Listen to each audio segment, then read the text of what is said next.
Hey everyone, before we get to this week's show, this is just your weekly reminder to please continue to pray for my wife, Lindsay. She is battling breast cancer right now, and we're praying for complete healing in Jesus' name. Thank you. Now, Crowley's interesting because depending on who you talk to, you're going to get a different idea of Crowley. You're going to have the people that don't believe in the occult, the supernatural. They think he's a charlatan. And if you're looking at it from that angle, I can see your point.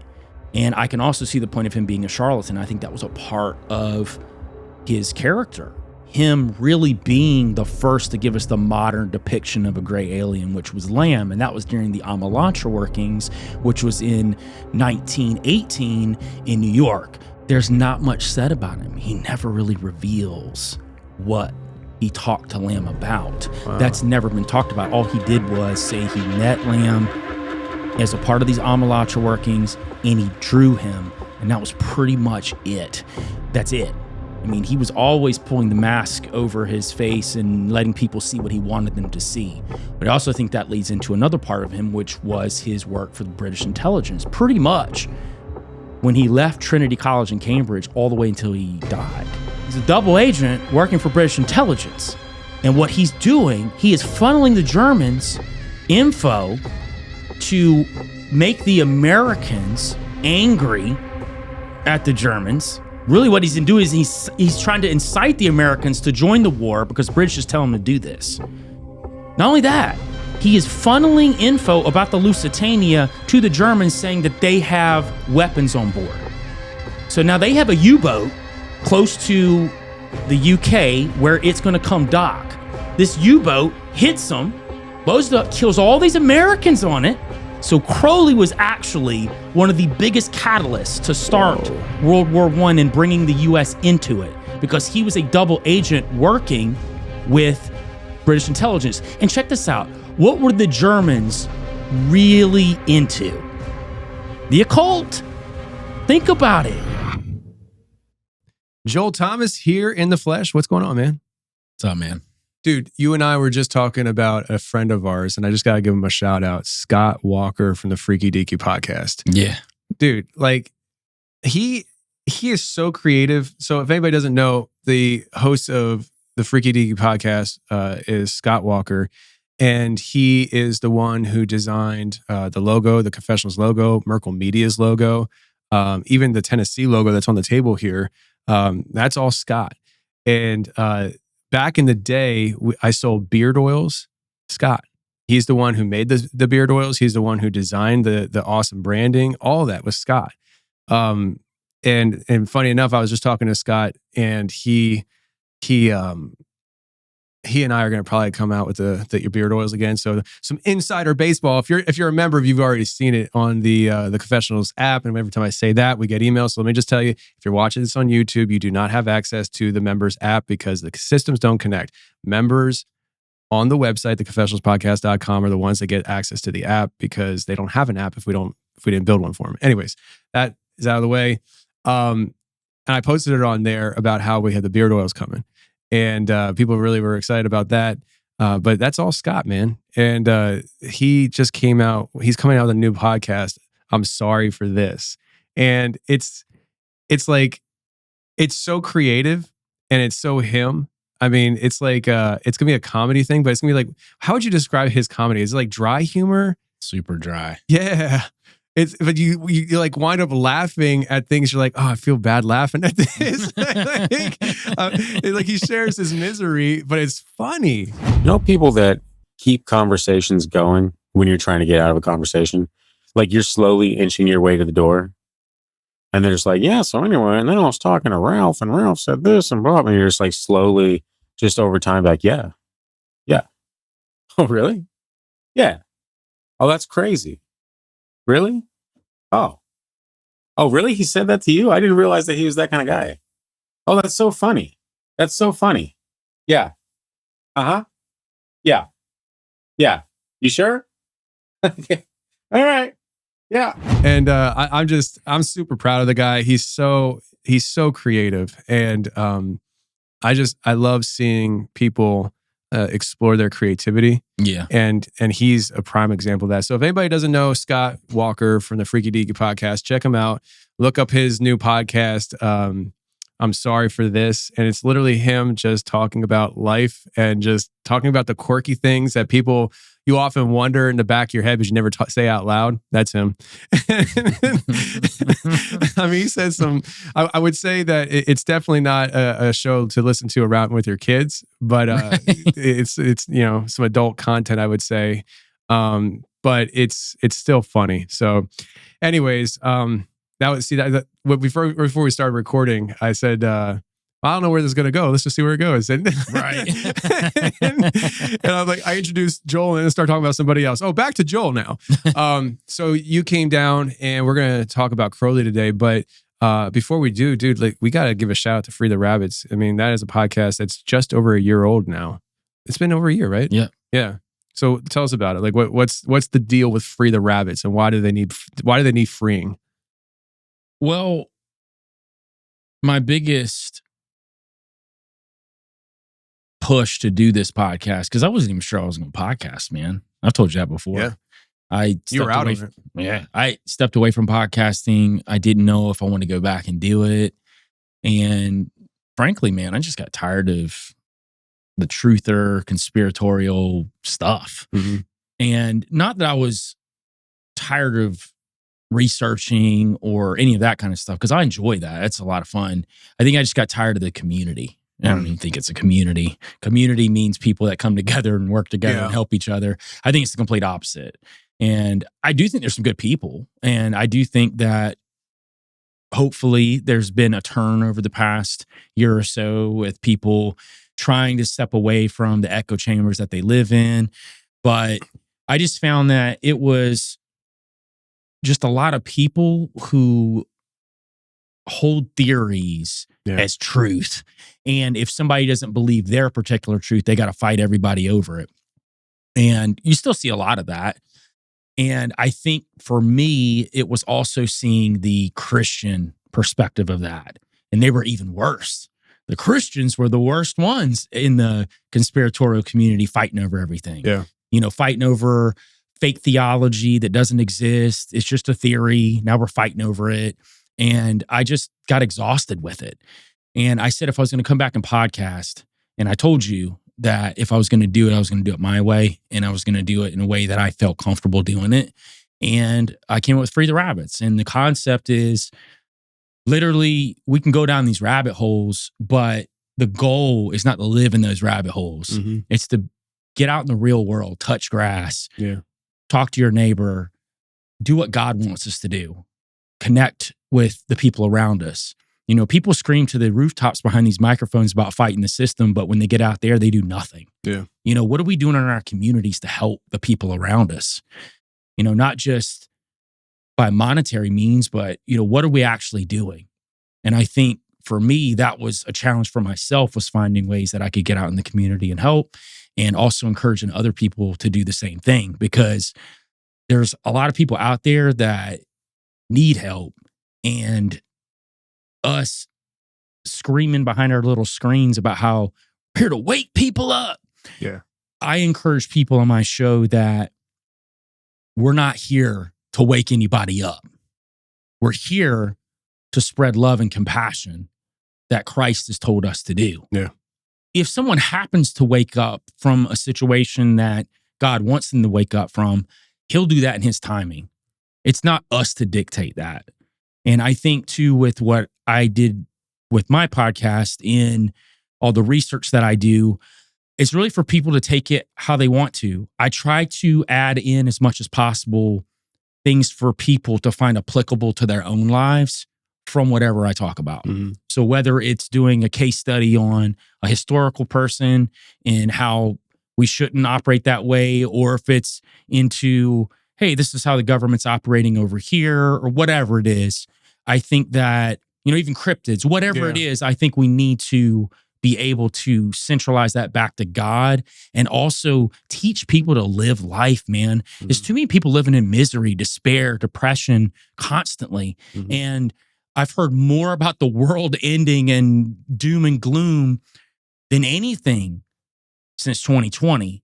And I think I just got exhausted with it. And that's not how we're supposed to live. It's just not, Tony. Yeah. And I think that was the main basis for me doing the podcast, was to One, not give a crap what anyone thinks and just do it, because I feel like it's what God wants me to do. And however people take it, they take it. Mm. They like it, don't like it, fine. But at the end of the day, I'm going to try to bring as much positivity, even if I'm talking about dark topics, as much positivity as possible for people to take that home with them.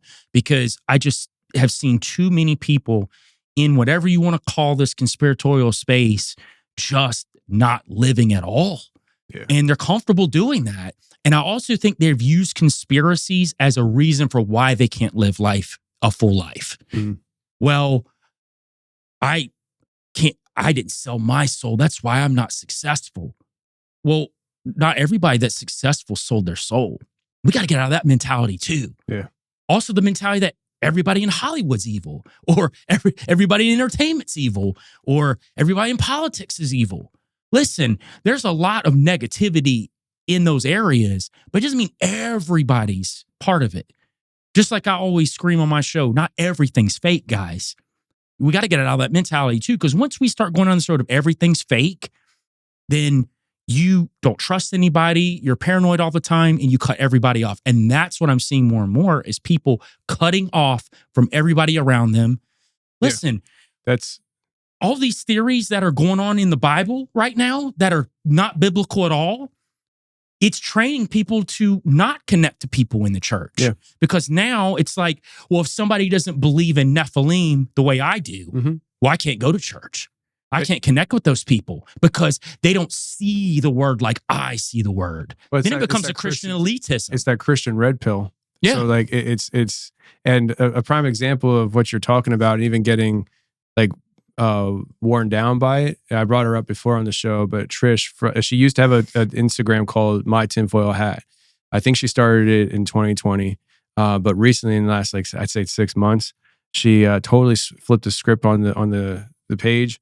I don't think she has any other social media other than Instagram, but it went from My Tinfoil Hat, where she was, talking conspiracy and the government is, this, that, and the other, which a lot of the stuff that she was posting was justified. And there is a lot of justification to it, to people's gripes with their governments and the conspiratorial angle. Yes, Rothschilds are real. Yes, there's conspiracies there. But she just felt really convicted that she needed to do a different spin, which is more of positive, faith-based. Right. And I don't want to speak for her, but I can speak as to what I've seen on her page since then.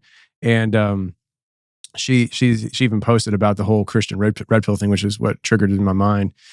She talked about how it was at ChatGPT, and I think I talked about it on the show before recently, but she asked ChatGPT if you were, I forget what she asked actually, so it's a bad example, but basically it was the idea that if ChatGPT was like Satan or the Antichrist, how would you pull a Christian away from the church or something? I can't remember, but I remember one of the things was like I would play on their pride and convince them that they're the only ones with the answers, they're the only ones that have the answers, and convince them to pull back from their church, their circles, because they don't know. I know, but they don't know. Yeah. And it's that kind of like, would you say Christian elitism? It's that pride and pull, and that's such a huge thing, right? I mean, the pride, I think, gets looked over a lot. Like the idea of, I'm proud of you, son, and I'm proud of what I've built, and there's nothing wrong with being proud of things, but there is a danger in pride that I think just gets overlooked a lot, and because it's overlooked, it's preyed on a lot by these darker entities that are trying to trip you up. And so you and I and the team here, we were just having, seems like an all-day meeting, and that's one of the things that came up in the conversation was just like, no matter what direction everything goes, wherever we go with everything that we're trying to build here on the back end, like we don't ever want to succumb to the public perception of who the world is saying we are. Like our identity is in Christ. Our identity is in what Christ has commissioned us to do. And outside of that, we're not concerned about what the perception is, good or bad. And that's basically killing our pride. It's like we created things. Why do we create things? Because we have creativity. Why do we have creativity? Because it's been instilled to us by God. If we can just kind of get in this mindset of deflecting credit from us and just point to Him. It's like I do it all the time with the show. Like the show has become what it is, right? Some people love it, some people hate it. But the fact is, it is a successful show, and it's not because of something I did. It's because God commissioned me to do it, Right. and He was behind it the whole time.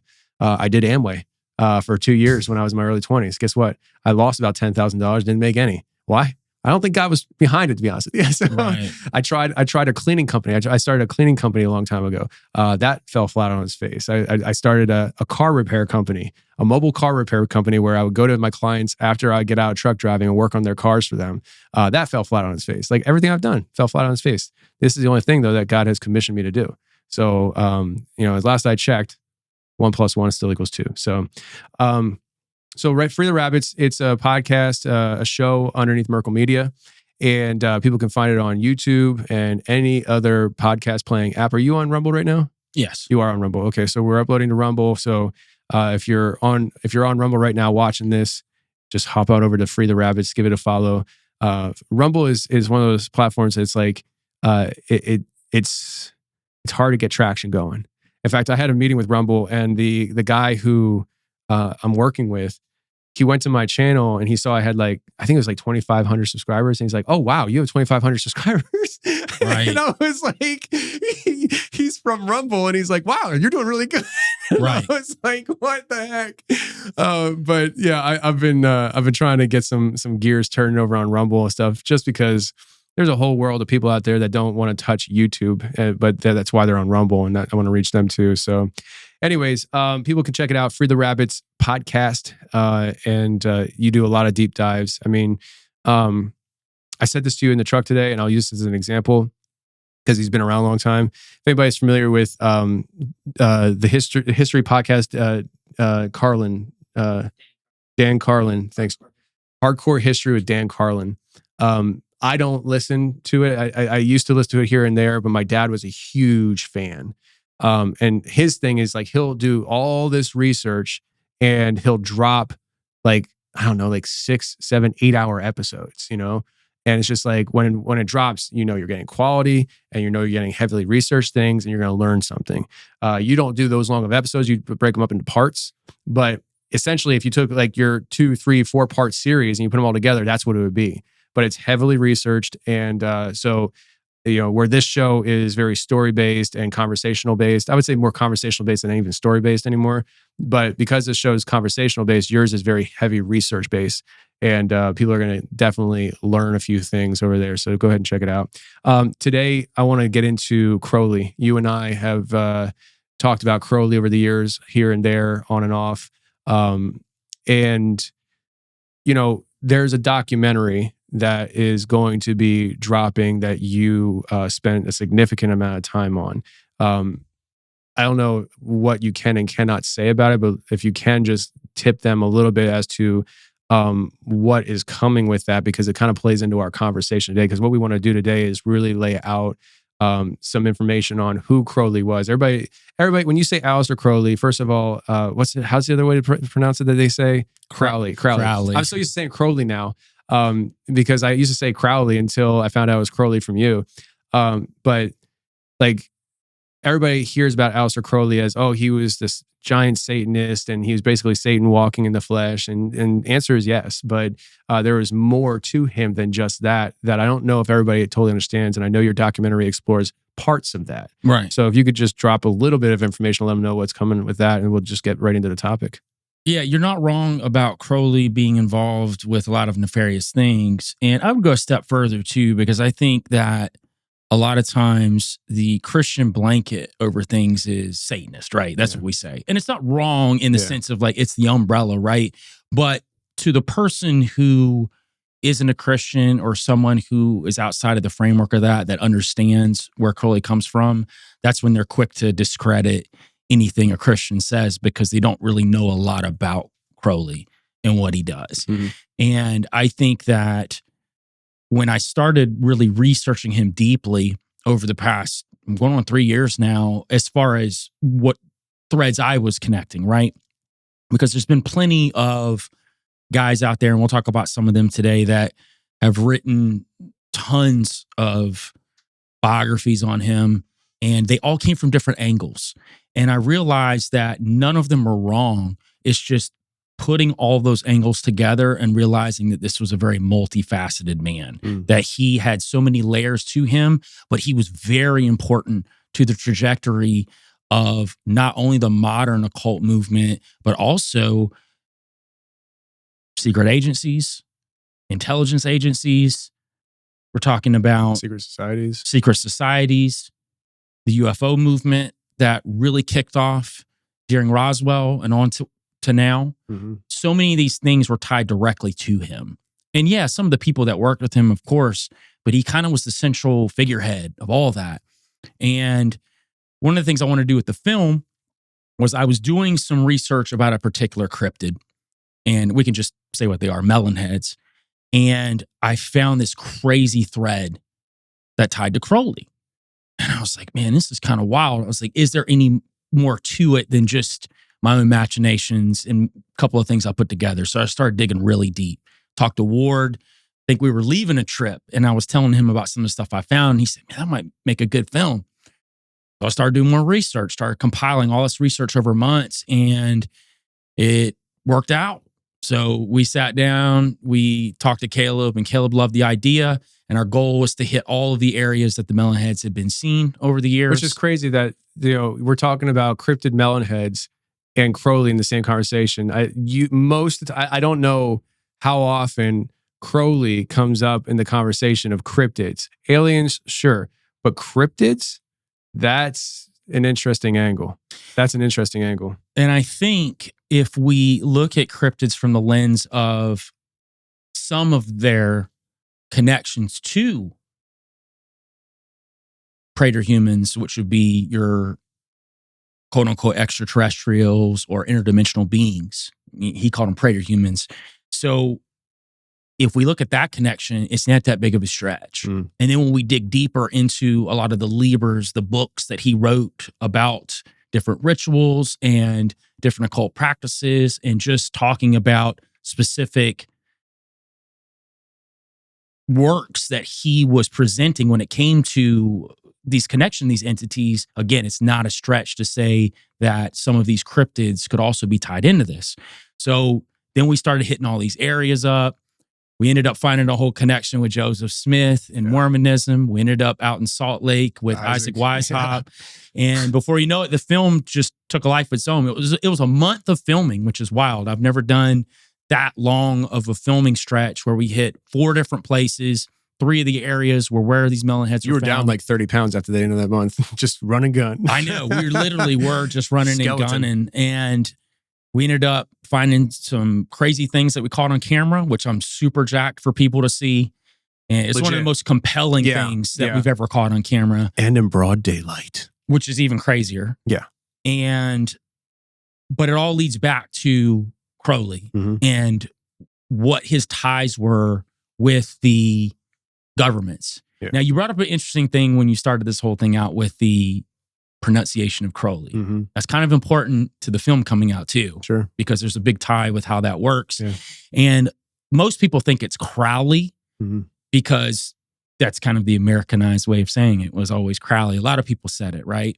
But in actuality, we have proof that it is Crowley. So he wrote a poem called The Convert. And in that poem, there were 2 lines. He says, "Where are you going so meek and holy? I'm going to the temple to worship Crowley." So we know holy is going to rhyme with Crowley. We know that for a fact. And we also know that when he used to introduce himself, he used to tell people, "It's pronounced Crowley to remind you that I'm holy, but my enemies say Crowley and wish to treat me foully." So he used to make a joke about it when he met people too. So I think that, again, it's the Americanized way of saying it. If you're anybody from the UK saying it, it's always Crowley. They know it. That's where he's from. Yeah. He's from Britain. So I think that's one of the things that I really wanted to nail down. I believe the film even starts out with me prefacing it with that piece of the poem because it's very important to the message that we're trying to give in that film. Yeah. And I think that the more you dive into these topics with Crowley and stuff, the more little pieces you uncover that actually I guess pulls back the curtain more on who the man was and what he really was all about.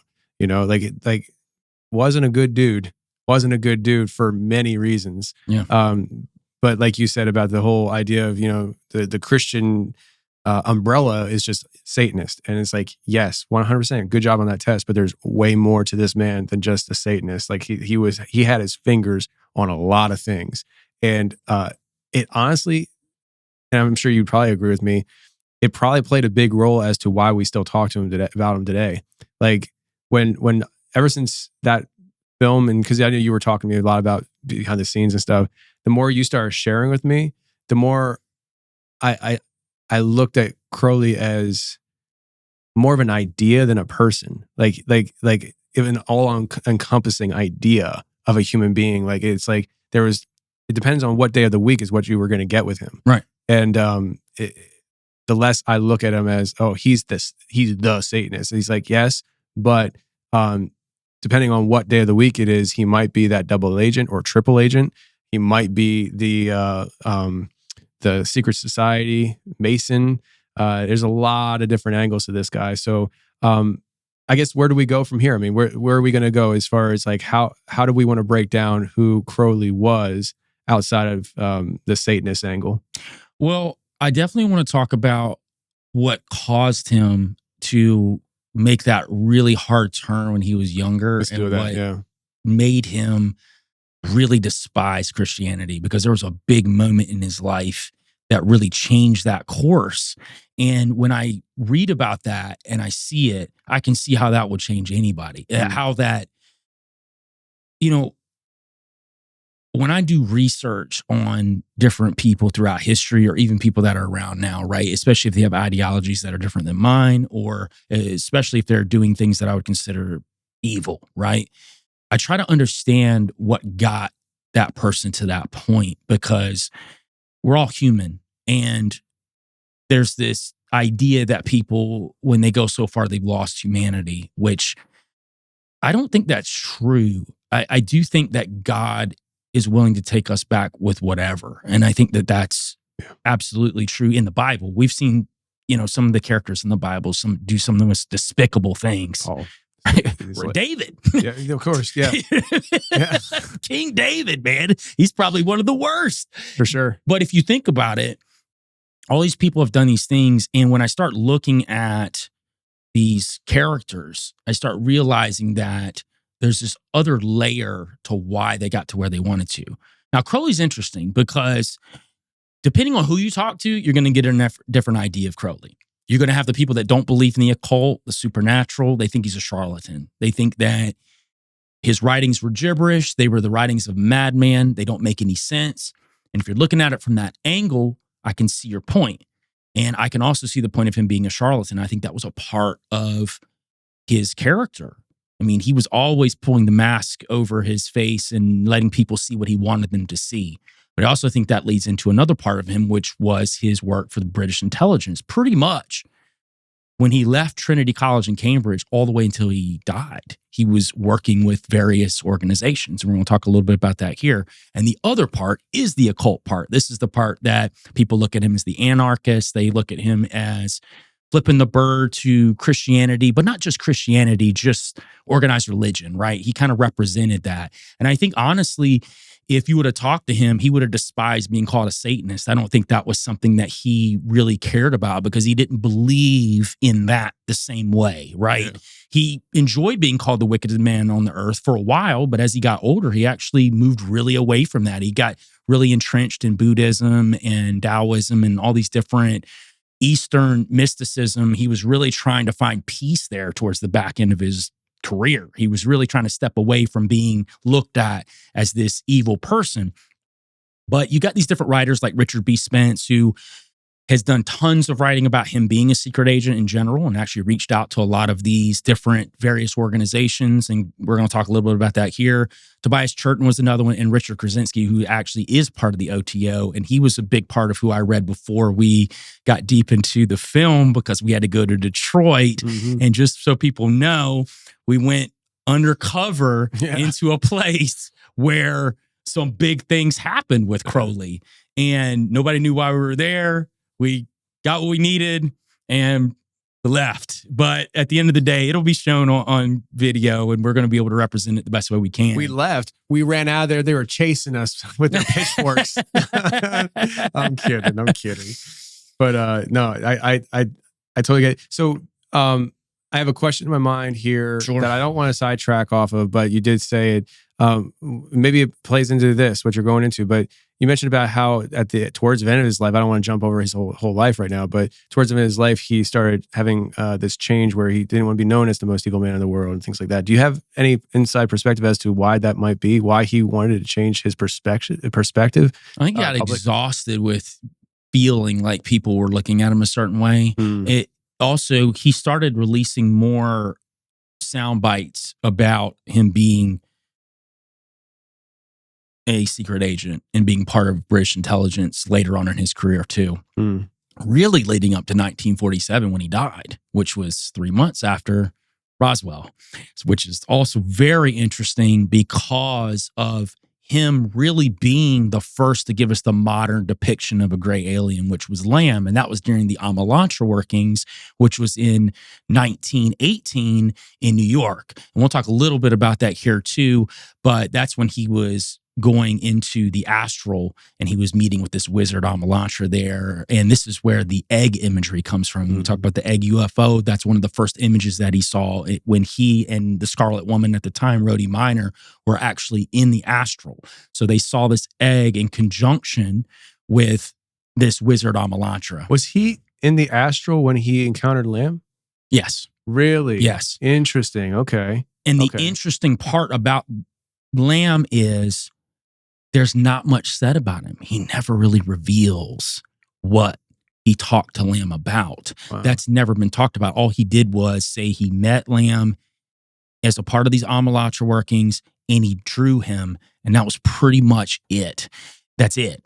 Don't you think that having the picture of Lamb drawn, I feel like it's such an important piece of history that I'm not even sure Crowley understood how important that would play. You know, what are we, like 70 some years later? Mm-hmm. You know, it's like, I'm not sure he understood the gravity of drawing Lamb and how we would see Lamb today, and then compare that image to the culture of what we have today and all the people who are encountering Lamb-like entities, and then what they're saying when they encounter these Lamb-like entities. It's like you start following the rabbit trail, and all of a sudden you're like, hold on a second. Like, we know all the way back in the 40s, Crowley drew this entity that he met apparently in the astral that looks a lot like gray entities. Anybody who doesn't know what we're talking about, LAM, no B on the end, LAM, you can find it easily. But it's like, now we have people who are saying, this is what I saw. And we can say, okay, that looks like Lamb. And this is what it's telling me. And you're like, huh, interesting. You're just starting to see these patterns and how things are lining up and the deceptions that are trying to take root in our culture. I feel like Lamb is such a key piece to that. And maybe that's why we don't know what exactly was said, because in the grand scheme of things, that's not what was needed. It was more of, we need the image. Like they need the image. I don't know who they is anyways. Like, I don't know if it's like, if that was a divine thing that God was actually in control of it. He's like, this is as far as it goes or what. But I just feel like on my end of things, when I make certain arguments, often I come back to Lamb, and who brought us Lamb, you know, and all those kind of things. So anyways, I feel like we're jumping to the end already. So And Lamb is interesting because you mentioned that he didn't know the significance when he put that image out there. And I don't think he did initially, but I do think the back end of his career, and maybe that's the cause of his death. And I've questioned the cause of his death in conjunction with Roswell happening the same year, and the fact that he was releasing more and more things that it didn't seem like that he was supposed to be releasing towards the back end of his career. Are you suggesting that he was Kennedy'd? I'm not the only person that suggested that. So several writers have also suggested that it's very odd that he died within 3-4 months right after that happened. So what if Crowley would have came out and said, well, actually, this is a government operation? So one of the things that's talked about Roswell, we'll talk about real quickly before we jump back to Crowley. But with Roswell, there's a lot of different ideas of what Roswell is. Some people think that it's a complete government operation. It's government craft. It crashed. they covered that up, or it was a government psyop for the crash to fake like they were aliens and then put the alien imagery in the zeitgeist so that they could trick us in the future when it comes to the threat of alien activity. I would go a step further. I would say that, yes, I think the government was involved, but I don't think that the craft was necessarily government craft. I think that it was more or less whatever these entities were a part of this craft, and the crash was meant to happen. And that these entities, whether in conjunction with the government or not, crashed this on purpose to then cause this influx of technology that we got outside of this. Because there's been tons of people talk about reversing the technology that happened at Roswell, and then the entities that were captured. We know about the one entity that they had there that was captured for like a year, and then all of a sudden, according to Bill Cooper, just starts talking English one day and said, all right, I'll go ahead and get you to the people. And then they have these meetings behind the scenes, broker these deals. However, I think that there could have been shadow governments that actually knew what all this was going on too, manipulating it. So if you got a guy like Crowley, who has been a part of this whole plan all along, and then it gets down to the back end of his career, and he's seeing this, maybe he's not going to be so quiet anymore. Maybe he doesn't care. And that kind of goes back to what we were saying before. Is there an element of pride in Crowley? He's like, listen, they're going to hijack this idea, this whole thing. I'm not going to get any credit for it. And it's the pride aspect, right? And I can kind of back up what you're saying here, because it hasn't been released yet, but it will be released before this will be released. I had a guy in here probably about 2-3 weeks ago, and I can't even go into great detail about how I met him, but him and I were both at the same event, and it wasn't a secret society meeting, guys. It was a conference. It wasn't an Amway convention either. But he is one of 3 guys leading an entire organization that is infiltrating groups. Let's just put it that way. They're all former like higher end military guys. Like he was special forces, and the 3 guys that are leading it are all Christians.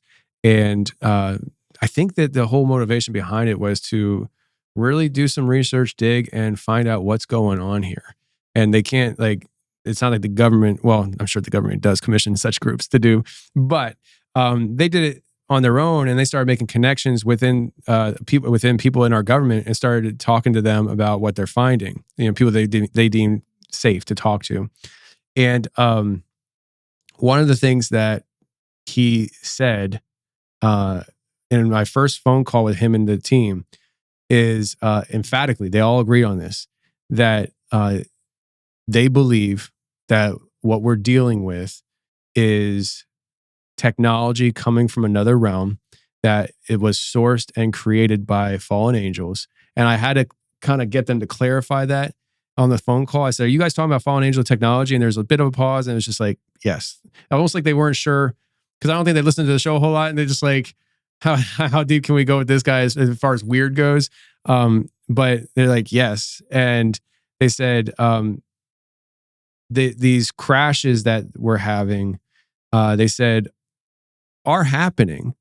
And those claiming that we're shooting down these craft out of the sky, that is happening, but it's by design.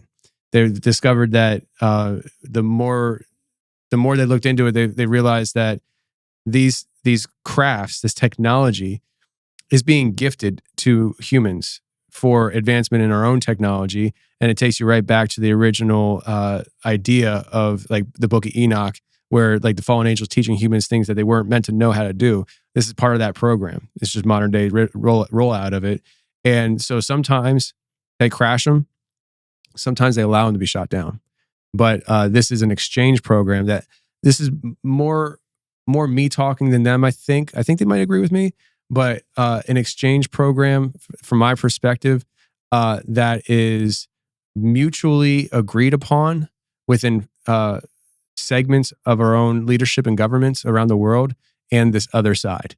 Not everybody.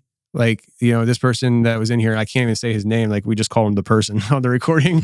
But it was like he doesn't want to say certain people's names and say that they're being nefarious or malicious. He doesn't believe that, but he believes that there is this grand scheme and play on this whole thing. And it just takes you right back down to the basic level, the bottom level of this, which is what we got onto anyways, which is the Crowley and Lamb connection idea. It's like, this is not something new. This is something that's been around for a very long time beyond Crowley. Like, this is a game plan that's been constantly rolled out through the millennia, just having different faces, different names, different tools of operation. And it's wild when you start looking at all this stuff and you just start realizing that, like, truly, it's not just one thing. A lot of this stuff, and a lot of it's connected in its own way. Yeah, absolutely. And I believe that Crowley was cultivated from childhood. And I think that he was definitely spotted out by whatever entities that they knew that, hey, this is the guy that we need to push. You know, sometimes you find the guy that's right what you're looking for. Mm-hmm. And Crowley was very intelligent. I mean, he excelled in Cambridge. As a matter of fact, when he first got there, he didn't because he was so bored, because he was just so smart. And he just didn't care for a while. And then he started finding his niche when it came to the occult. And his original idea when he went to Cambridge was to be a diplomat. And he ended up swerving from that. And we'll get to that in a second, but I do want to talk about him as a child and why that he went there. So he was born in 1875, and his dad, Edward, and his mom, Emily, and they were what I would consider Victorian middle class. Everybody thinks he came from a super wealthy family. I would say the best way to present Victorian middle class would be bottom tier, upper class. So they made money. They had money. And as a matter of fact, when his father died, if he just would have managed his money correctly, he would never have to work the rest of the days of his life. Who, Crowley? Right. So he was a money spender, big time. Blew money. He loved living lavish lifestyles. And crazy enough, he blew through all that money pretty quickly, but yet continued to live this crazy high lifestyle. So and you got funding.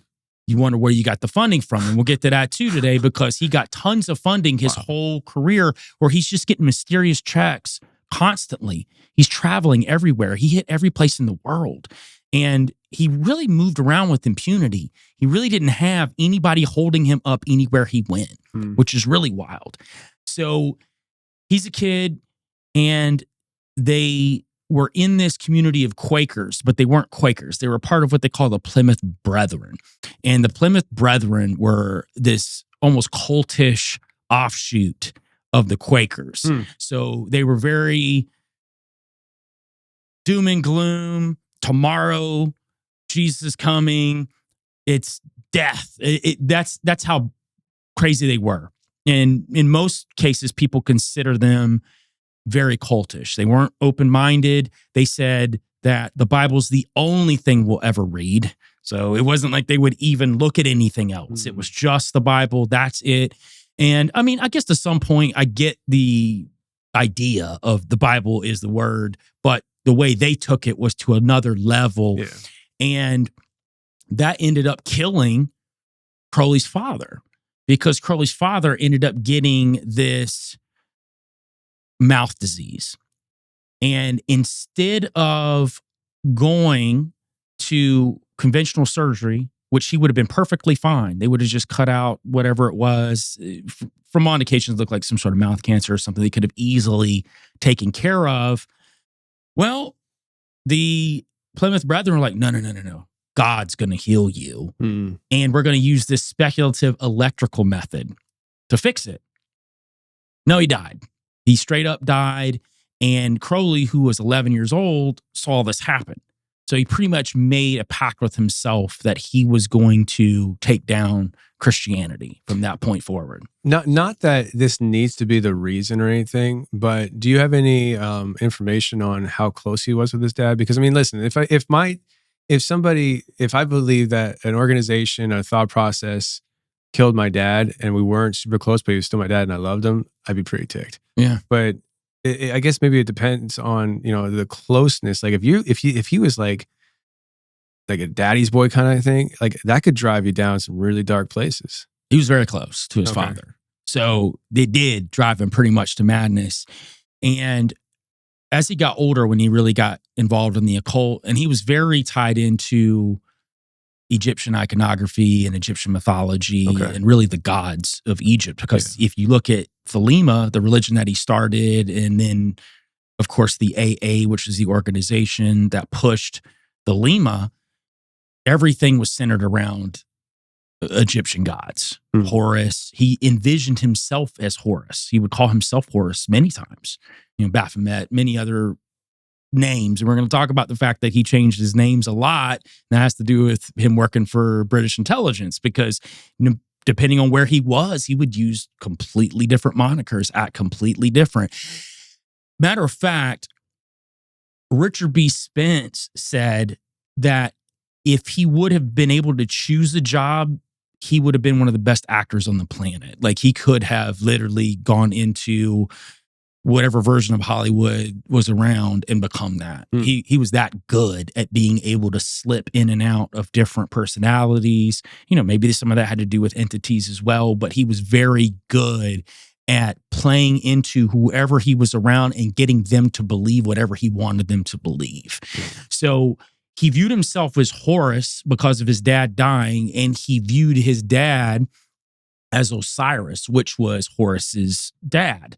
And he viewed Set, which was Osiris's brother, as Christianity. And Set kills his brother Osiris in the myth of the Osiris story. And how it all goes down, Isis goes and gets the pieces of Osiris, and say this the best way on this show without getting too descriptive.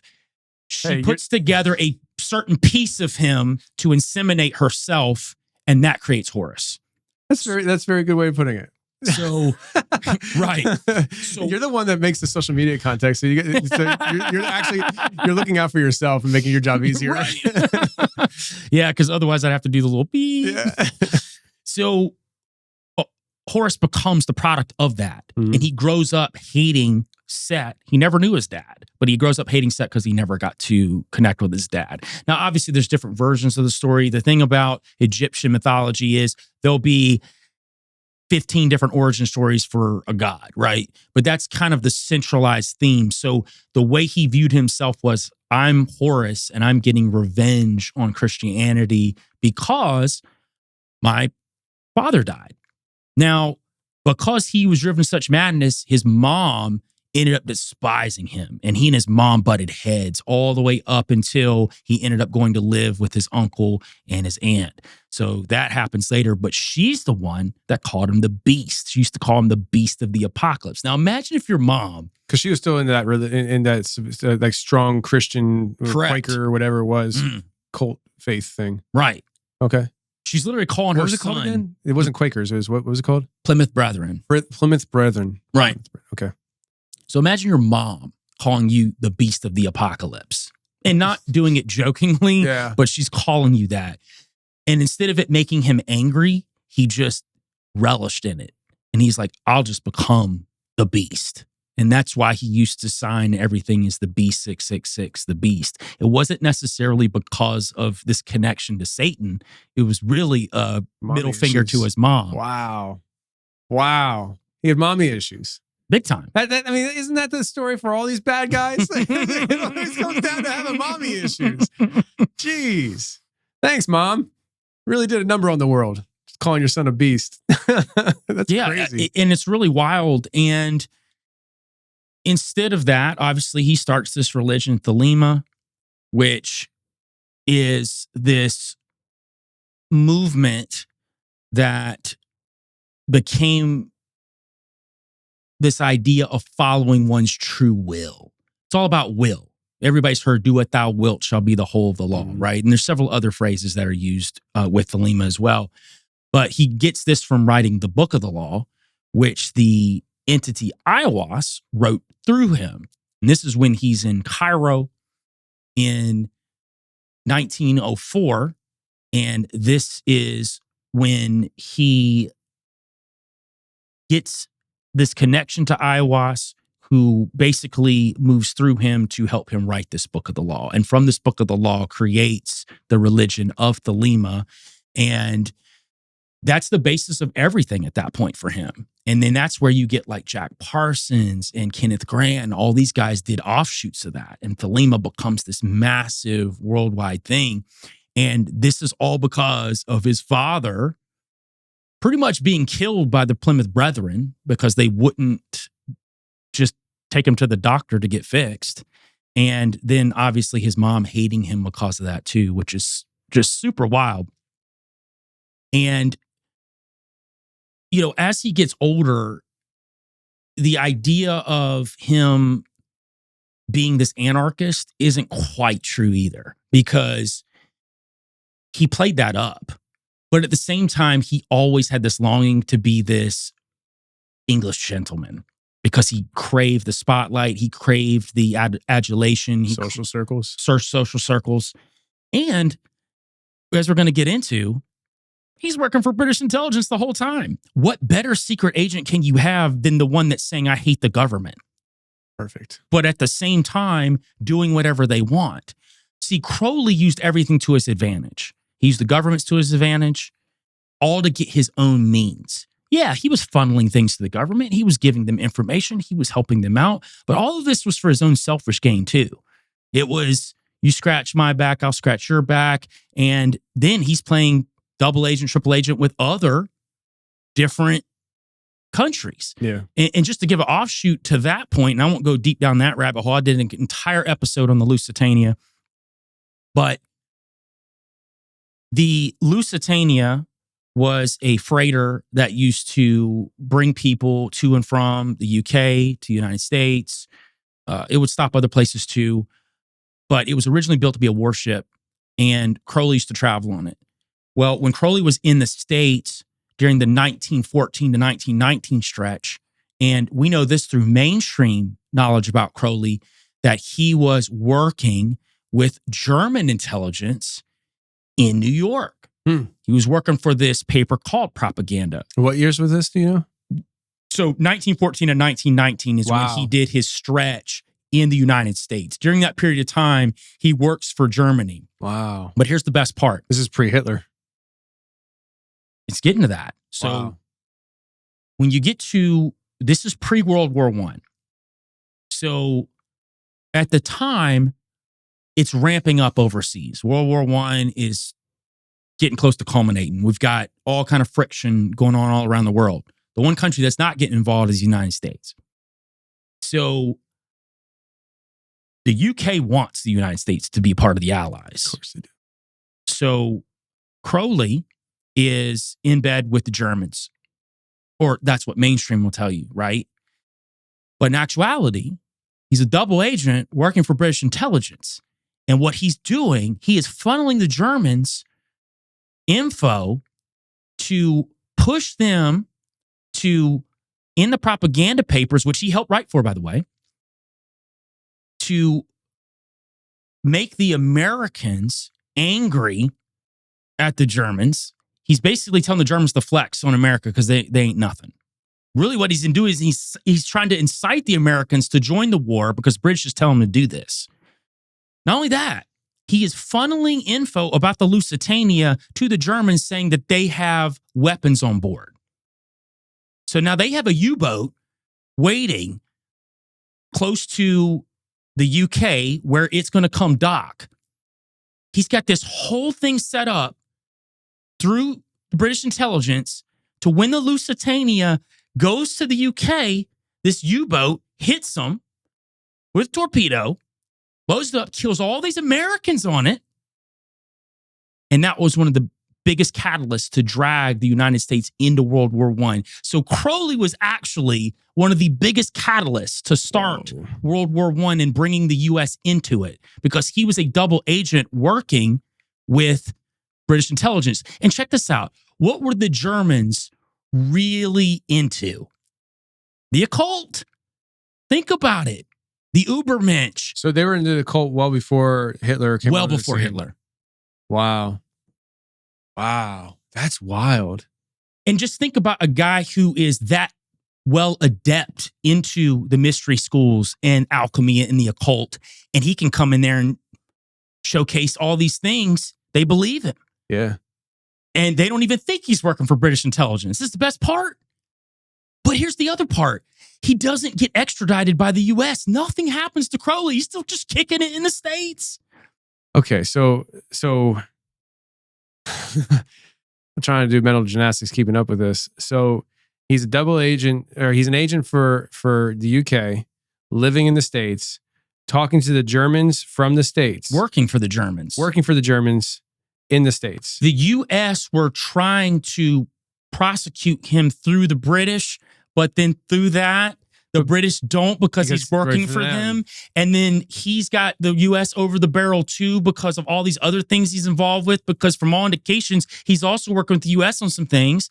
So he's just playing everybody, and that's why he just never gets hit. Jeez. Did he ever officially work for what would be the OSS, I suppose, before CIA? So here's the thing about when Crowley started in British intelligence, and we'll definitely get to that here in a second, but when he started with British intelligence, they didn't have what they have now. British intelligence was just British intelligence, and you just had all of these kind of rogue organizations going on in the time in like the late 1800s, early 1900s. You didn't even have MI5, MI6 yet. Mm-hmm. You just had these rogue organizations that a lot of times didn't even know each other. Sometimes they'd be having the same goal, but they'd be working against each other because they didn't even know who was on what team. That's wild. Yeah. That's wild. Before it all got centralized, right? Yeah. And it's kind of that way in the US too, because until you really got until the point of the CIA, I mean, obviously you've got Hoover and you got the FBI and all these organizations that start coming out around the 1940-ish, 50-ish, when all this stuff starts happening. It was a lot of that, a lot of very undercover groups that people don't really know about, and a lot of them didn't even know each other. And I think that's why a lot of this stuff started getting centralized, because they were butting heads with each other, not even realize they had the same goal. But he was part of that like early group. Wow. Right. So he goes to Cambridge.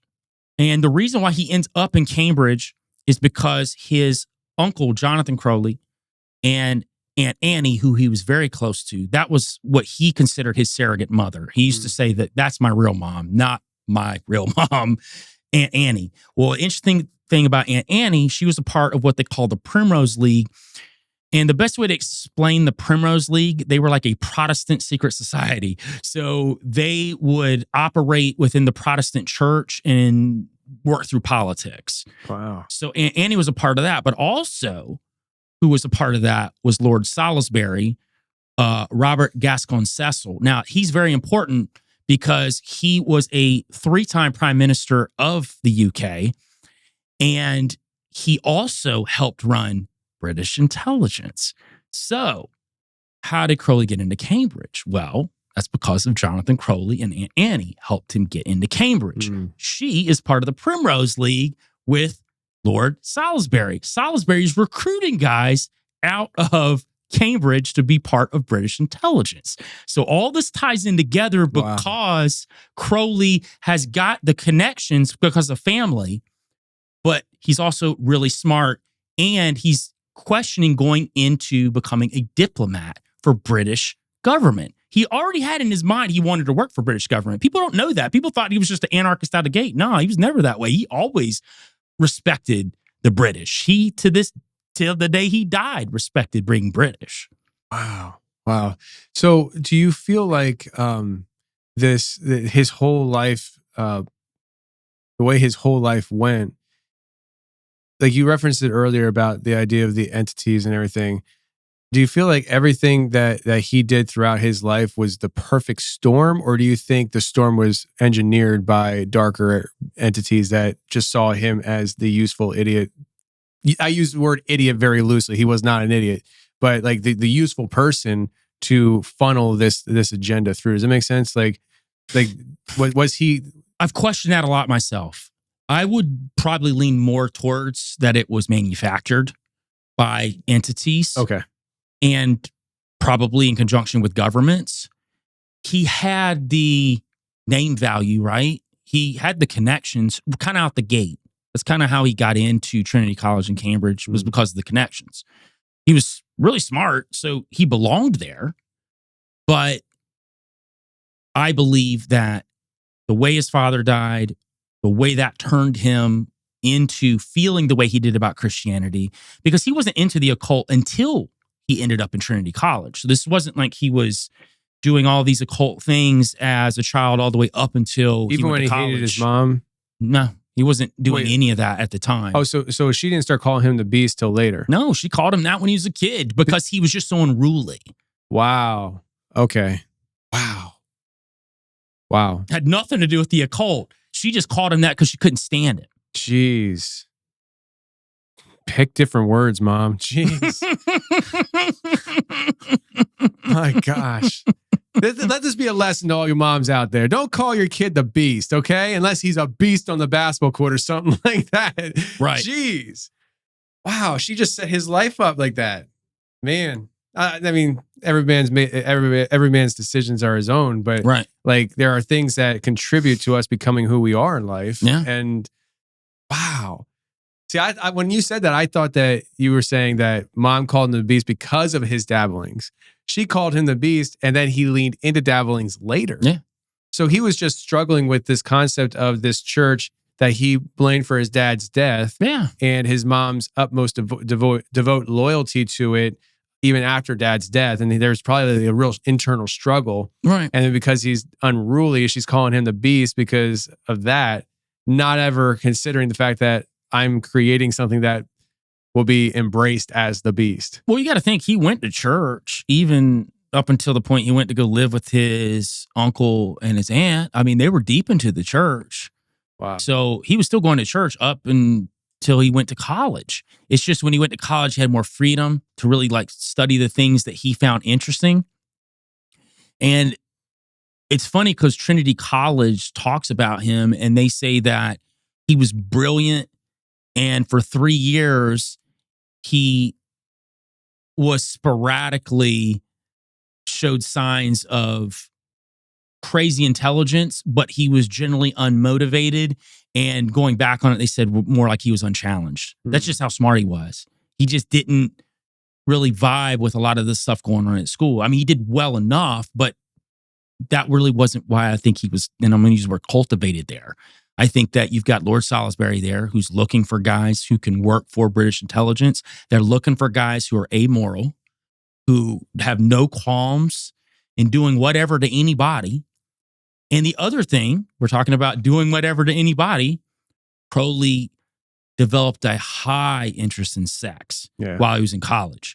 Now, the interesting thing about that is Crowley found interest in both sexes. He was completely bisexual. We knew that throughout his entire career. And think about that. How good of a double agent, triple agent could you be if you can integrate in with anybody, anything, anywhere? Yeah. And coupled with the fact that he gets so deep into the occult and understands it to now it's like, oh, wait a minute. We can take this guy, put him in secret societies to keep tabs on guys who we want to see what they're doing when it comes to government operations. Because I'm going to talk about here in a minute, the Golden Dawn and what from the inside, what he disrupted for British intelligence. Because they would send him into these secret societies knowing that some of these guys had goals that were against their government. Well, let's just send our guy in. He knows everything they know. He can operate just like them, and he can just move it to the side or feed us information, and then we can either stop whatever we need to stop, or we can change the course of it. It was the perfect storm. Plus, I think it was all a manufactured storm. Jeez. So I knew about the college years and the sexual escapades because I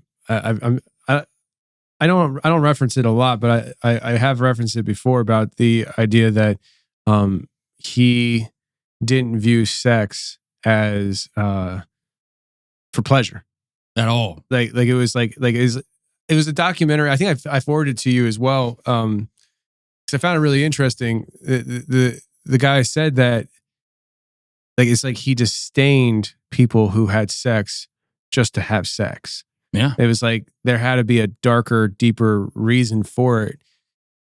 And that mindset, is that what led him, I say led him loosely into like, I don't care what I'm having sex with. It's just in the moment, the sex is for a purpose. It's it's sex magic. Or was it that he entered into this lifestyle and situation with those sexual proclivities? I think he experimented and explored in college, but I think just naturally. Okay. But I think as he got into the occult, I think it changed. And I think by the time he got out of Trinity College, when he started joining these secret societies like the Golden Dawn and Freemasonry, which oddly enough, Freemasonry, he had an on again, off again, love-hate relationship with, depending on where he was at. He really butted heads with the Freemasons in the United States because they wouldn't push him to the 33rd. Talk about that, because he went to Mexico, right? So he goes to Mexico and actually becomes a 33rd there when he's down in Mexico. But when he's in the United States, he ends up butting heads with guys specifically in Detroit who don't want to move him into the 33rd. So that's when he is trying to bring the Ordo Templi Orientis over to the U.S. for the first time. And he's trying to set the OTO up in Detroit. So he looks at that as the answer to not only Freemasonry, but Theosophy, which at the time he despised because it was nothing like Helena Blavatsky had set up from the beginning when she first created it, which he totally respected that version of Theosophy. He just thought it was a more watered down version by the time he got to the States. So he's trying to set up this OTO in Detroit as the answer to all of that. So basically, when he gives these rituals out, the Freemasons are so mad because they're like, well, this is a lot like what we do. You can't be doing these rituals like we do. So Crowley gets super mad, and his spiritual son, C.S. Jones, who's kind of his proxy in Detroit, and not that Crowley wasn't moving in and out of Detroit too, but like C.S. Jones was living there. And so basically he rewrites some of the rituals to then bring some of those Freemasons over to build this OTO, which ends up falling apart, and Parsons ends up picking up later when Crowley's still alive, but on his way out, right? So that was the beef that he had specifically with the United States version of Freemasonry. But he always kind of looked at Freemasonry as what I've always said it is. It's kind of the gateway drug. It's not really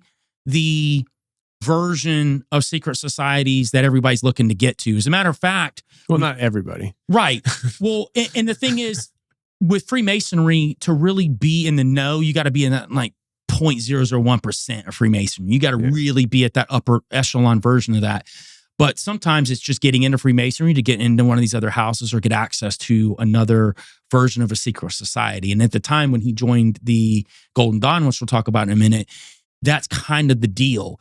The governments were looking for him to infiltrate these other more exclusive secret societies as opposed to Freemasonry, because Freemasonry just wasn't cutting it. It was more of a social club at that point. Now, when he went to Mexico, it was very important that he joined Freemasonry there because of who was involved there. And we'll talk about that in a minute, who was a part of Freemasonry there, and that helped broker deals for the British back in the UK.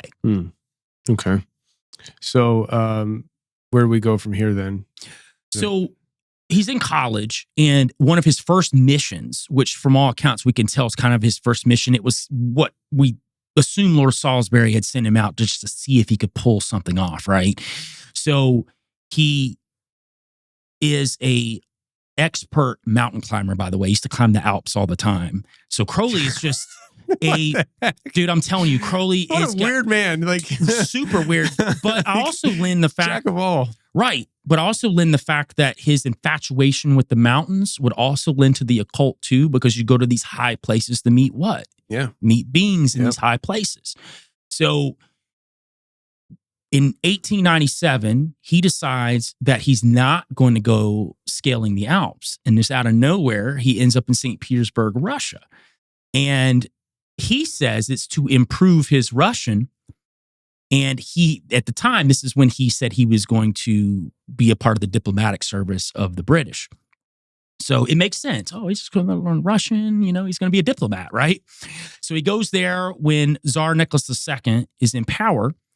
And he says some interesting things about when he went there, which keys us off in the fact that maybe he was there for an intelligence gathering, or he was trying to gather intelligence from whatever was going on with the Russians at the time. We don't know what information he was gathering. But he said when he went there, and he's talking specifically about going there to learn Russian. And the one thing about Crowley you have to know, everything he writes is layered. It's got layers upon layers upon layers. And even the gibberish that you think that you're reading, where some people say, oh, it's just the ravings of a madman. When you dig through it, it's not meant for you or me to understand. It's meant for the initiate. It's meant for the initiate of the mystery schools to understand what that is. And I would go a step further. Some of it's not even meant for them. It was meant for intelligence agencies to understand what he was trying to tell them. So Crowley spoke in riddles all the time. One of his most famous book, The Book of Lies, is literally a book of lies. That's the point of it. It's just a bunch of lies, but the truths are hidden within the lies. Wow. I didn't realize that. How big is that book? Like, how complex is that book? Is it a book that he wrote for that purpose to relay messages to different groups and organizations to understand? And within that book, he's speaking to several different groups, and they all have the basically the code to be able to decipher. Is that kind of like how it worked? So back in my day of following the occult, going down those roads. Get out.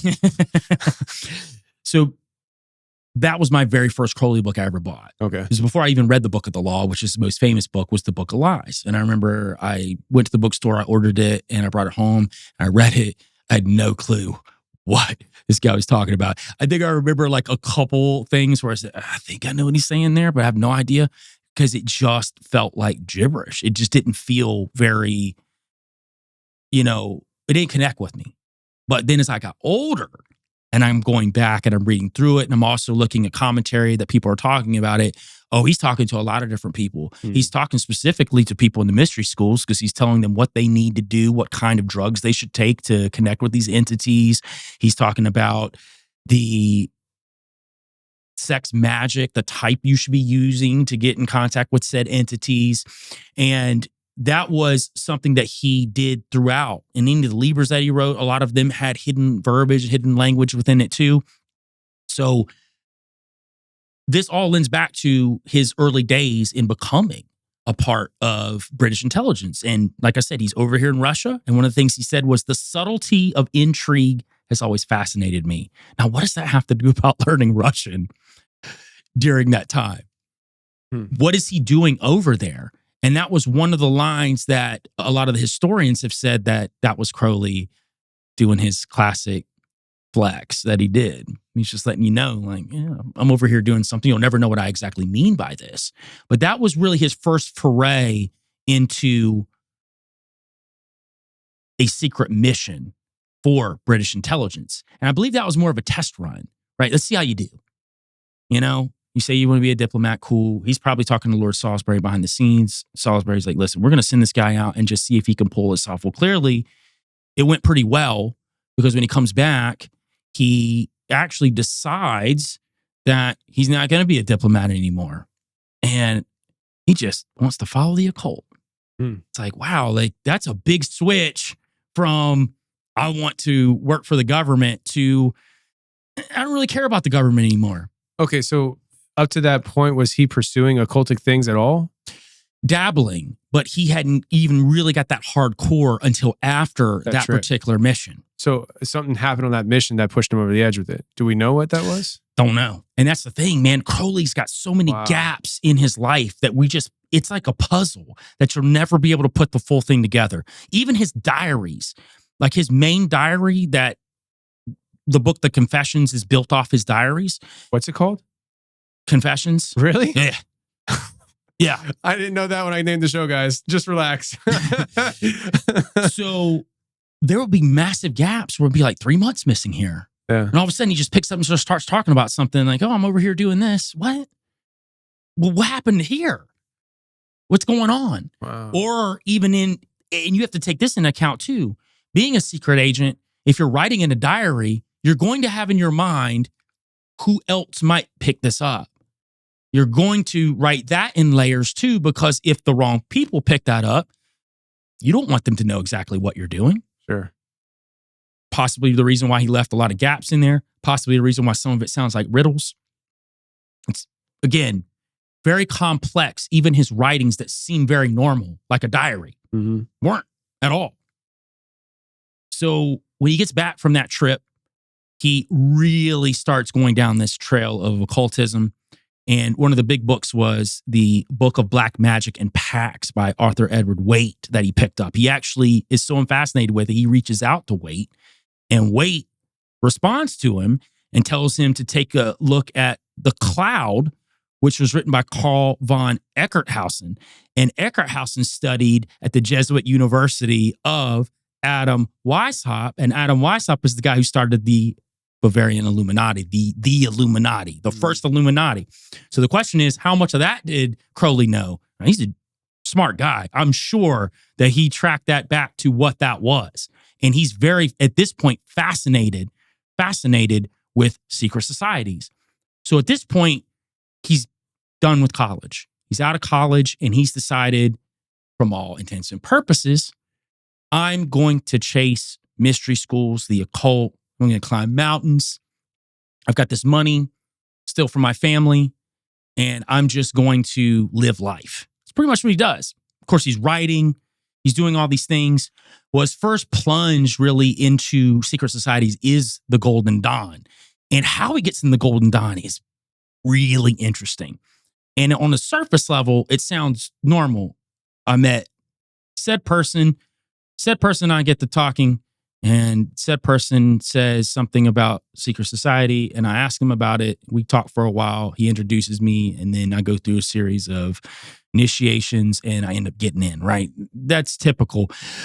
But you have to look deeper into how he got into this. So he ends up on a climbing expedition. He goes to Switzerland. And one evening, he's at a lodge, and he starts talking real loud, talking about alchemy, real loud. And Julian Baker, who is a chemist and he's a practicing alchemist, side note, most of Crowley's friends, even within secret societies or just close friends he kept around, were chemists or pharmacists. There's a reason for that he kept chemists and pharmacists on deck all the time, because he had access to hallucinogenics like peyote and extracts that he was able to use, because he liked to use those things as a catalyst to connect to these entities, because it would tear down these walls and open himself up to being able to connect to these entities. You'll find that as a common theme. I encourage anybody that just wants to read about Crowley, anybody he's connected to, go and track and see what they did for a living. Probably a chemist, probably a pharmacist. So Julian Baker is no different. And he overhears Crowley talking loudly about alchemy. And he's like, hey, I'm an alchemist. And as a matter of fact, as Crowley starts talking to him, way better alchemist than Crowley ever was. So he takes Crowley to the side. He starts instructing him, starts working with him. And he ends up telling Crowley that he's part of the Hermetic Order of the Golden Dawn. Now, the Golden Dawn was a secret society, and it was started by Samuel Liddell Mathers, William Westcott, Robert Woodman. But Samuel Liddell Mathers is the most important, because that's the one that he was the most connected to, and that's the one he wants to get to. And eventually, because of him getting tight with Baker, Baker introduces him to Samuel Liddell Mathers. And Mathers is important because he wrote a book called Book of Abramelin the Mage. Now, Abramelin the Mage is an important book because of the Abramelin workings that he was trying to achieve, what he called the 30 Aethers. Now, the 30 Aethers are the Enochian Aethers from John Dee and Edward Kelly that they performed. He wants to be able to perform these 30 Aethers. If he can complete the 30 Aethers, then he has achieved this level of what he called samadhi, which he would take various drugs to get into samadhi, but like this would take him to that next level. It would define him as a secret chief. Now, the secret chiefs are just what the Hermetic Order of the Golden Dawn would refer to as what Theosophy called the Mahatmas, what some people call the Great White Brotherhood, what you and I might call Greys, what you and I might call these ascended masters. Ties right into what people are talking about now with Christ consciousness, that if you can level up enough, you can become a Christ. It's Gnosticism at its root core, that we don't need a savior. We can save ourselves. We are in this matrix, and if we can achieve enough selflessness by killing the ego enough, then we can get past the demiurge, which is guarding the pleroma, which would be, best way to say it is like heaven, actual heaven, right? Get past the demiurge and move into this next level where we meet the divine feminine and we meet the monad, which is the real God, because the fake God's actually Yahweh and he's the demiurge. He's trying to block us out. Yeah, Gnosticism has got so many different avenues, but it's all tied into this. You know, Crowley had what he called the Gnostic Mass he used to perform. All these guys are highly, highly connected to Gnosticism. And that's why that I speak so much on my show about Gnosticism, because it's such a corruption of what Christianity is supposed to be. And they sell it as real Christianity. They sell it as the suppressed version of Christianity that Roman Catholicism tried to snuff out. They're not wrong to a point, because the Roman Catholics did fight with a lot of these Gnostic groups like the Cathars, the Manichaeans, all of these different groups. But in reality, when you really dig, the Gnostic puppet masters behind the scenes, these occultists, were playing both of them. They were playing the Roman Catholics and they were playing this side, and they were trying to make it look like that the Gnostics had the real knowledge by having them wiped out. But the best part is these guys that were puppeteering on the Roman Catholic side were Gnostics too. They were just integrated within the church. You got groups like Priory of Sion, and you've got groups like the Templars, and all of these different groups that were over here that were actually working with these guys over here behind the scenes. So it's like I try to put this in terms that people can understand now, because when we look at history, we don't think about it like history is now, when it actually operates the same way. Back then, they were religious wars, and it was built on religion. The wars were. Now it's built geopolitically differently, right? We don't look at it, it's like, well, we're fighting over this religion. We're fighting this other country over this religion. But it operates the same way. We've still got the same puppet masters behind the scenes, playing both sides, garnering money because of these wars. Well, the same thing was happening back then. The catalyst was just religion.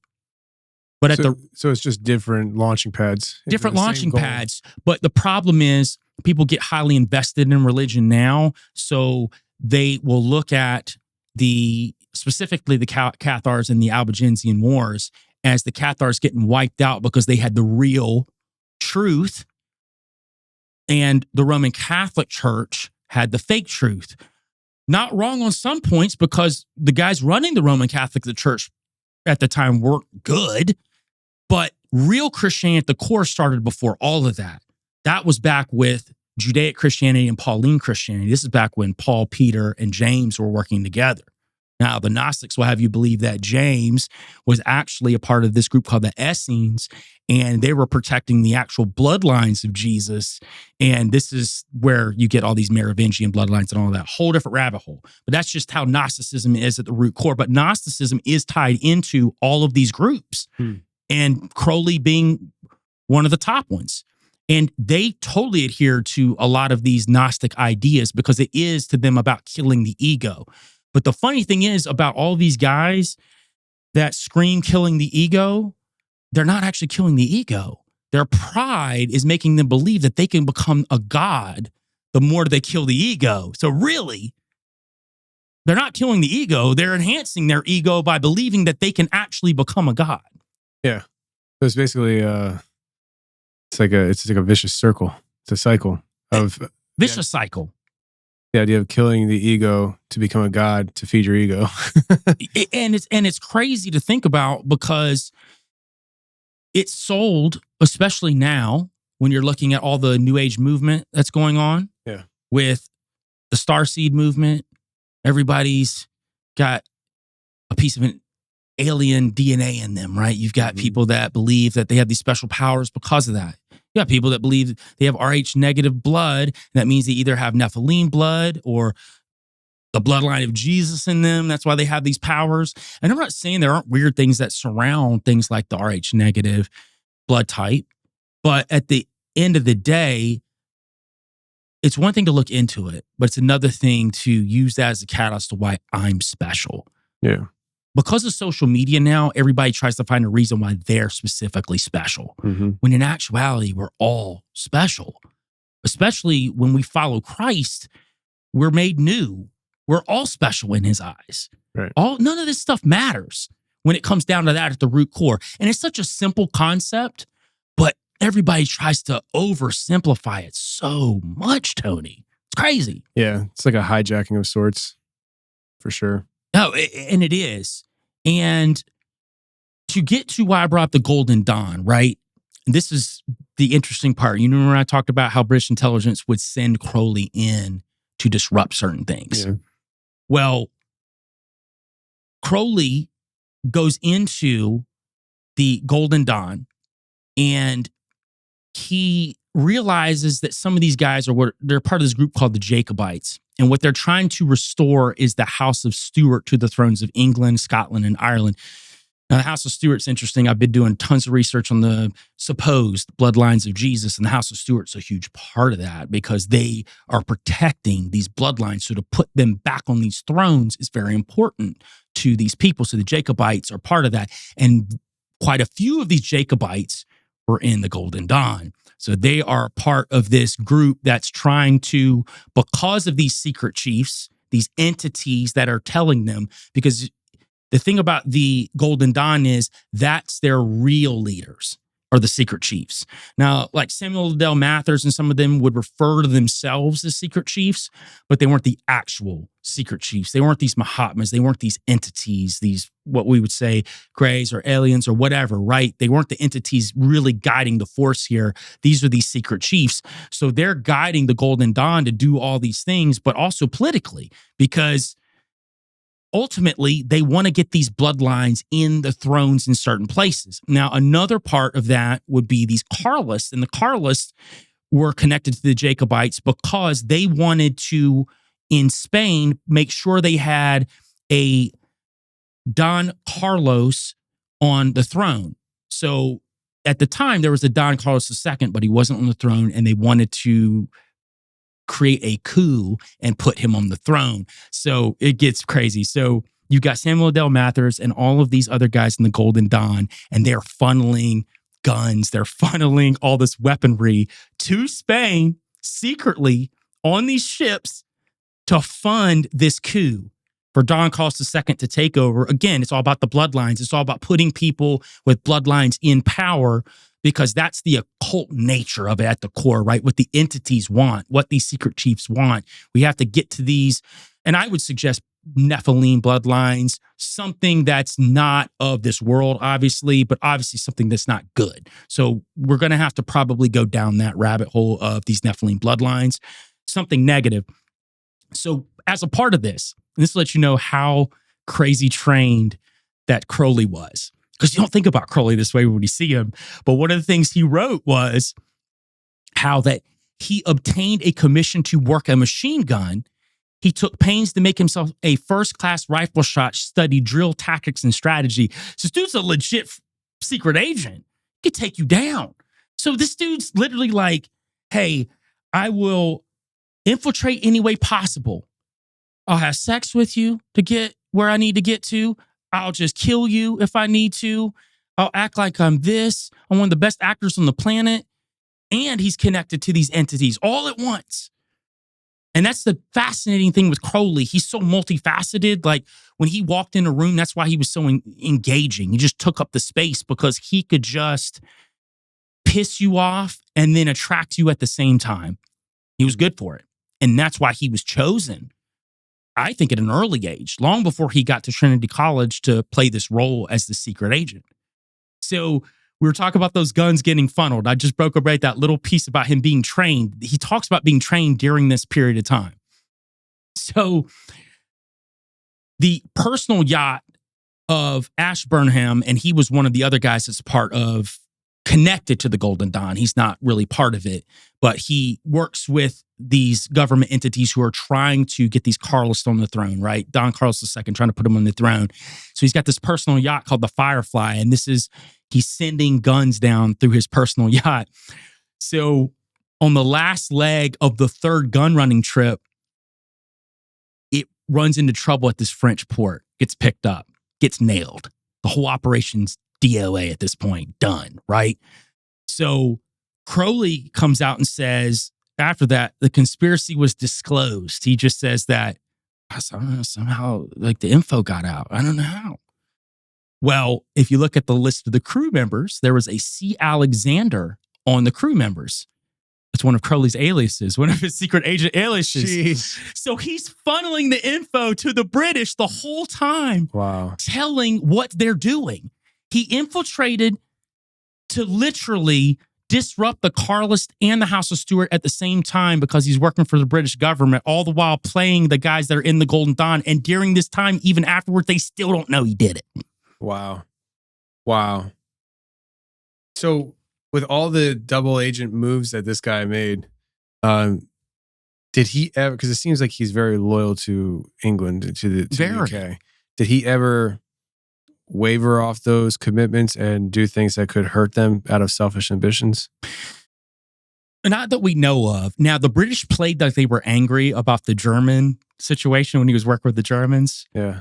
That was just a ruse. They never indicted him. He never got in trouble. And there were plenty of other secret agents that were playing double agents at the time that did get in trouble, at least on face value, with the British government. But wasn't when he was messing with the Germans, that was to get the United States in the war, right?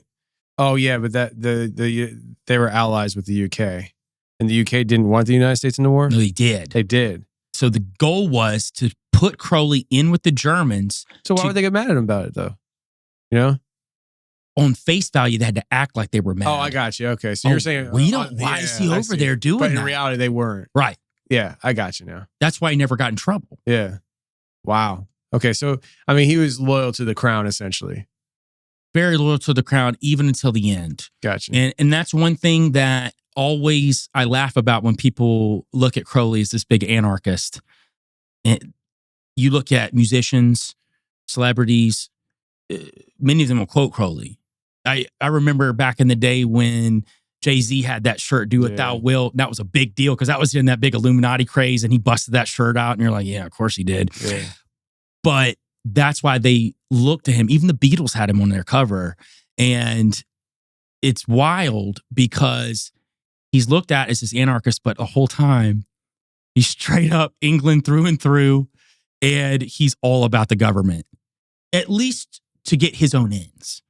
And I do think the one piece that nobody's really put together that I've been putting together over the past 3 years is, yeah, you got all these people talking about him being a secret agent. You got all these people talking about him being a part of the cult. You got all of these missions that he went on. But the one thing that I keep going to is if the government that we know of now, and we know of them talking about UFOs, you know, about them talking about interdimensional beings now, that's what we're calling them. We have tons of undocumented stories, you know, from people saying that they're in contact with entities. What was Crowley's role in that? Because if Crowley's ultimate goal, which was always to get in contact with these praetor humans and essentially try to join them to get this power, you don't think the government was pushing him to do that? Think about it. Why wouldn't they be? So they at the root were involved in the same things. Yeah. I absolutely think so. And the more I've dug, the more I keep uncovering all of these weird trails about his connection with entities and the government operations being right there. That's interesting. So it wasn't like he was a solo act on his own, just doing his own thing. He was probably even receiving instruction on next moves. Absolutely. And think about it, he lived the high life most of his life. There were times where he would complain about being broke, but then you get a giant check. And then he's running around doing something else. And that was his sign of saying, I'm broke, you better feed the beast or else the beast is going to turn. And after this whole Golden Dawn fiasco, he's still playing it up like he's part of them. Now he's playing it, well, I'm going to go to the U.S. I'm going to see what I can set up there. That's kind of his game that he's playing with the Golden Dawn. Again, Golden Dawn has no really idea, outside of the fact he's got friction with plenty of the guys in the group over the years, and it kept getting worse and worse because Crowley's Crowley, man. He's got no allegiance to anybody at all. That's it. You know, he had certain people he was close to for good periods of time, and then they would fall out at some point. You know, he basically died alone, you know, at the end of the day. It wasn't like he had all of these people. You know, it's the classic story of chasing the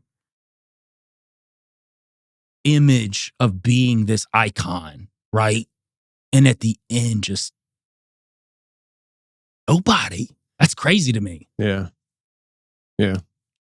No, I mean, I'm sure there was plenty of people that fit that bill. Yeah.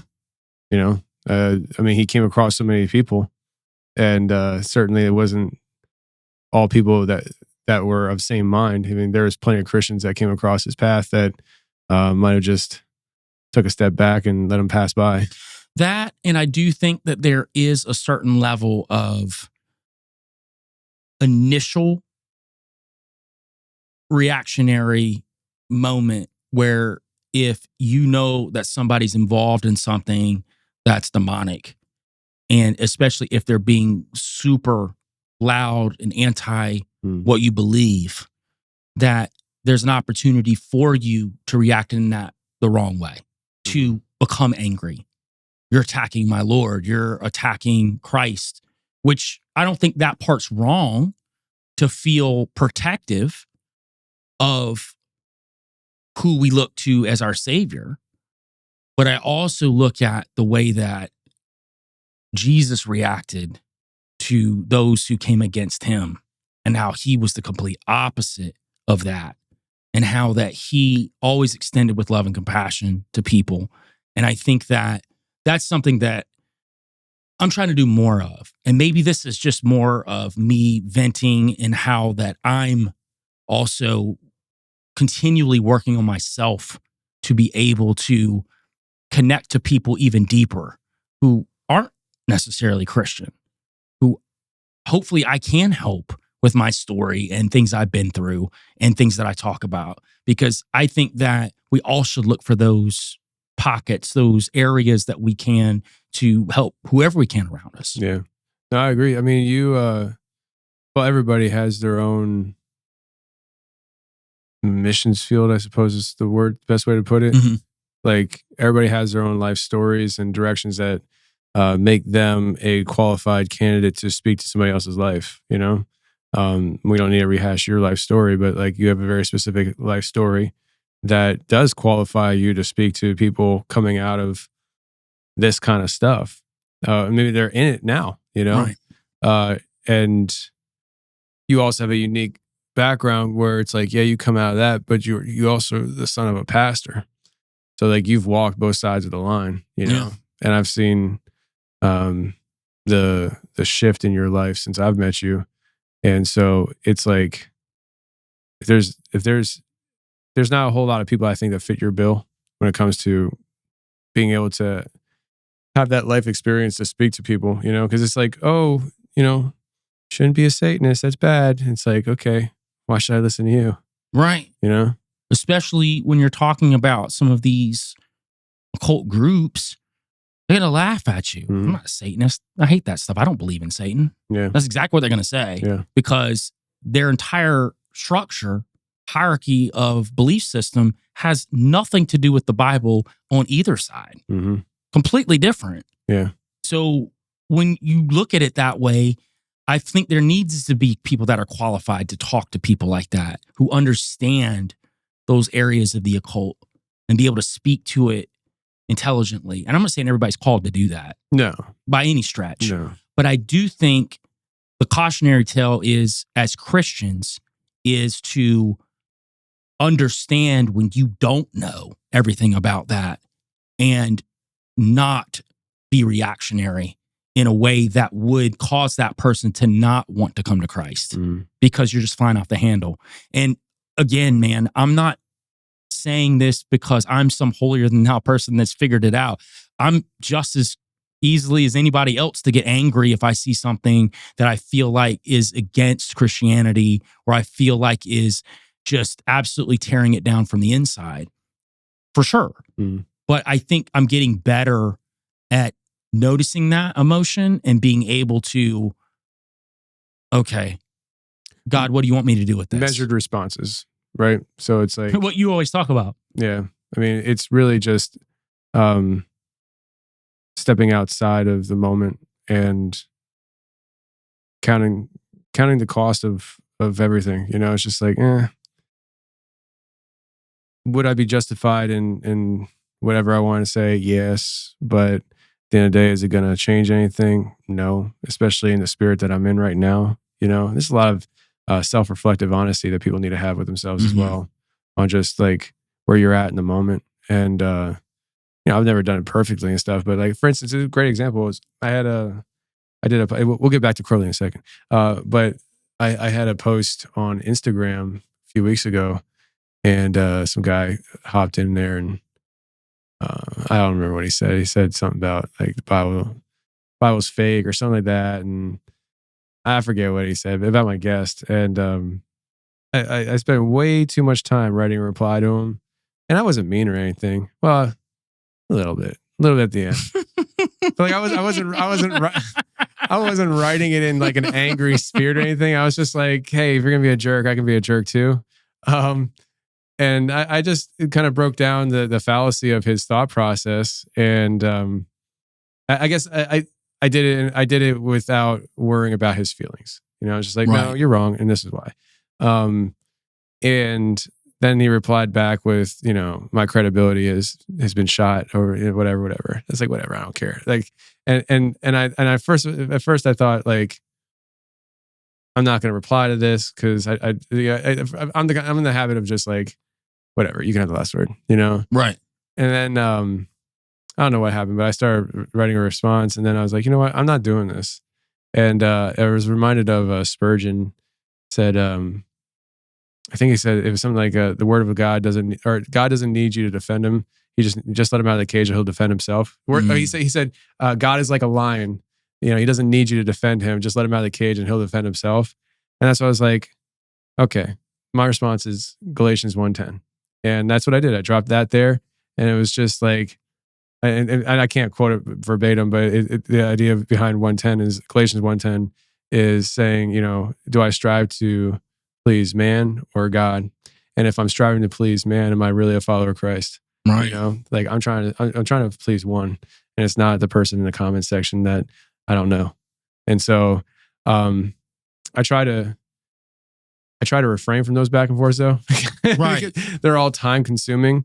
But that's really, at the end of the day, through all the stuff that we do with podcasting, documentaries, your music, it's like, you know, who are we striving to please? And it's that I think it was really popular back in like the early 2000s, but that phrase audience of one, the idea of like, I just need the audience of one, God. That's all I'm trying to please. That's the only cheering that I need to hear from is him to say, well done, my good and faithful servant. That's it. Like I'm not really, we can't be worried about, you know, what Joey from Nebraska thinks of episode 57 that was put out like 7 years ago. You know, it's just like, who cares?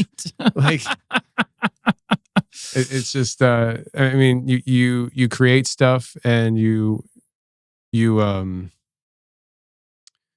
mean, you want people to enjoy their time spent with you, but in a day you put stuff out and it's never going to be something that everybody likes.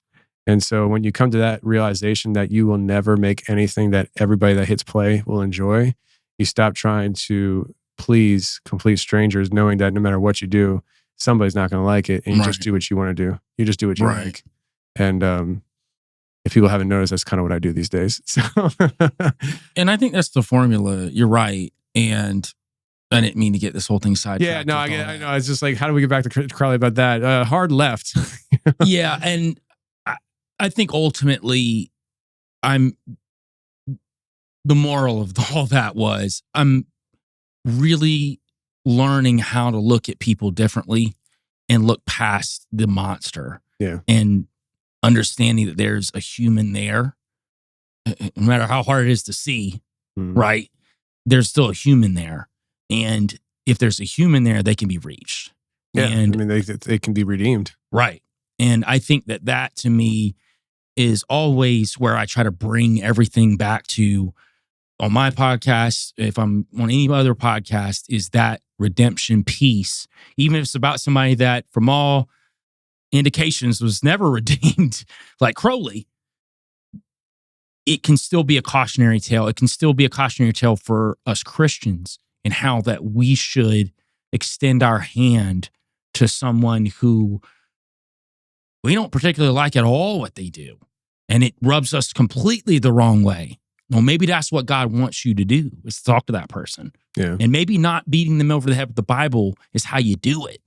Maybe it's creating some sort of relationship in whatever way, if it's a work relationship, whatever, to where you just show them kindness. You show them something that nobody else is showing them.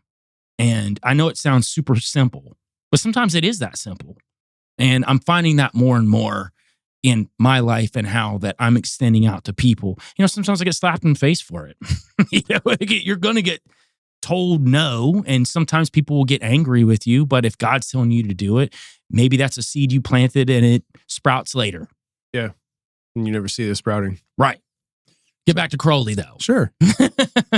So after this Golden Dawn fiasco, he decides he wants to go to the States. Now, this is the first time he goes to the States. People don't talk about this very much because everybody talks about the 1914 and 1919 because that's when he did that long stretch. But he actually goes to the States before that in 1900. So he goes to the States in 1900. He goes to New York. It's very interesting. Right before he first lands, there is a giant explosion in fire at this shipyard, Hoboken shipyard, right before he gets there. And I only bring that up because that's the first time he goes to the States. Well, the second time he dips back into the States, there's a huge earthquake in San Francisco. So it's kind of weird. He's jumping into the States twice, and there's this crazy disasters that happen before he gets there. So it's like omens. Little, kind of. Yeah. So he ends up in New York. He's only there for like 3 days. He tells the guys back at the Golden Dawn, he talks to Mathers, and he tells them that he meets 2 guys and they're members of the order. And he said they just got back from Mexico. So he's telling Mathers, hey, I'm going to go to Mexico and I'm going to see what I can set up down in Mexico. Now, that's just what he's telling Mathers, right? As we dig deeper, he had a whole other reason for going to Mexico. All along, he was going to Mexico. This wasn't I'm going to New York and, I just met some people and now I'm going down to Mexico. His whole idea was to get to Mexico. Now, he gets there. He gets to Mexico City. He loves it. He's like, this is the kind of Christianity I love. This is exactly what he says. He said he loves this version of the Catholic faith. He's like, because they gamble, they have sex, they're going crazy down here. This is all in Crowley's words. I'm not here to like bash anybody as a Catholic or anything like that. But according to Crowley, when he gets to Mexico City, this is what those Catholics were doing. They were partying it up. I mean, Crowley's all about partying. Now,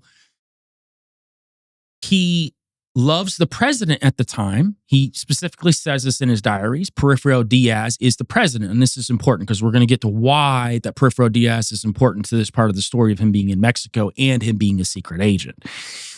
So while he's down there, he starts working on the magical workings of Abramelin. We were just talking about that. It's the book that Mathers wrote, and he's starting to explore these 30 Aethers, the 30 Aethers of John Dee and Edward Kelly, and he's trying to tap into the interplane territories ruled by angelic figures is his whole goal. So now we're starting to see the maturation of Crowley moving more into, now he's starting to do more magic. He's on his own now.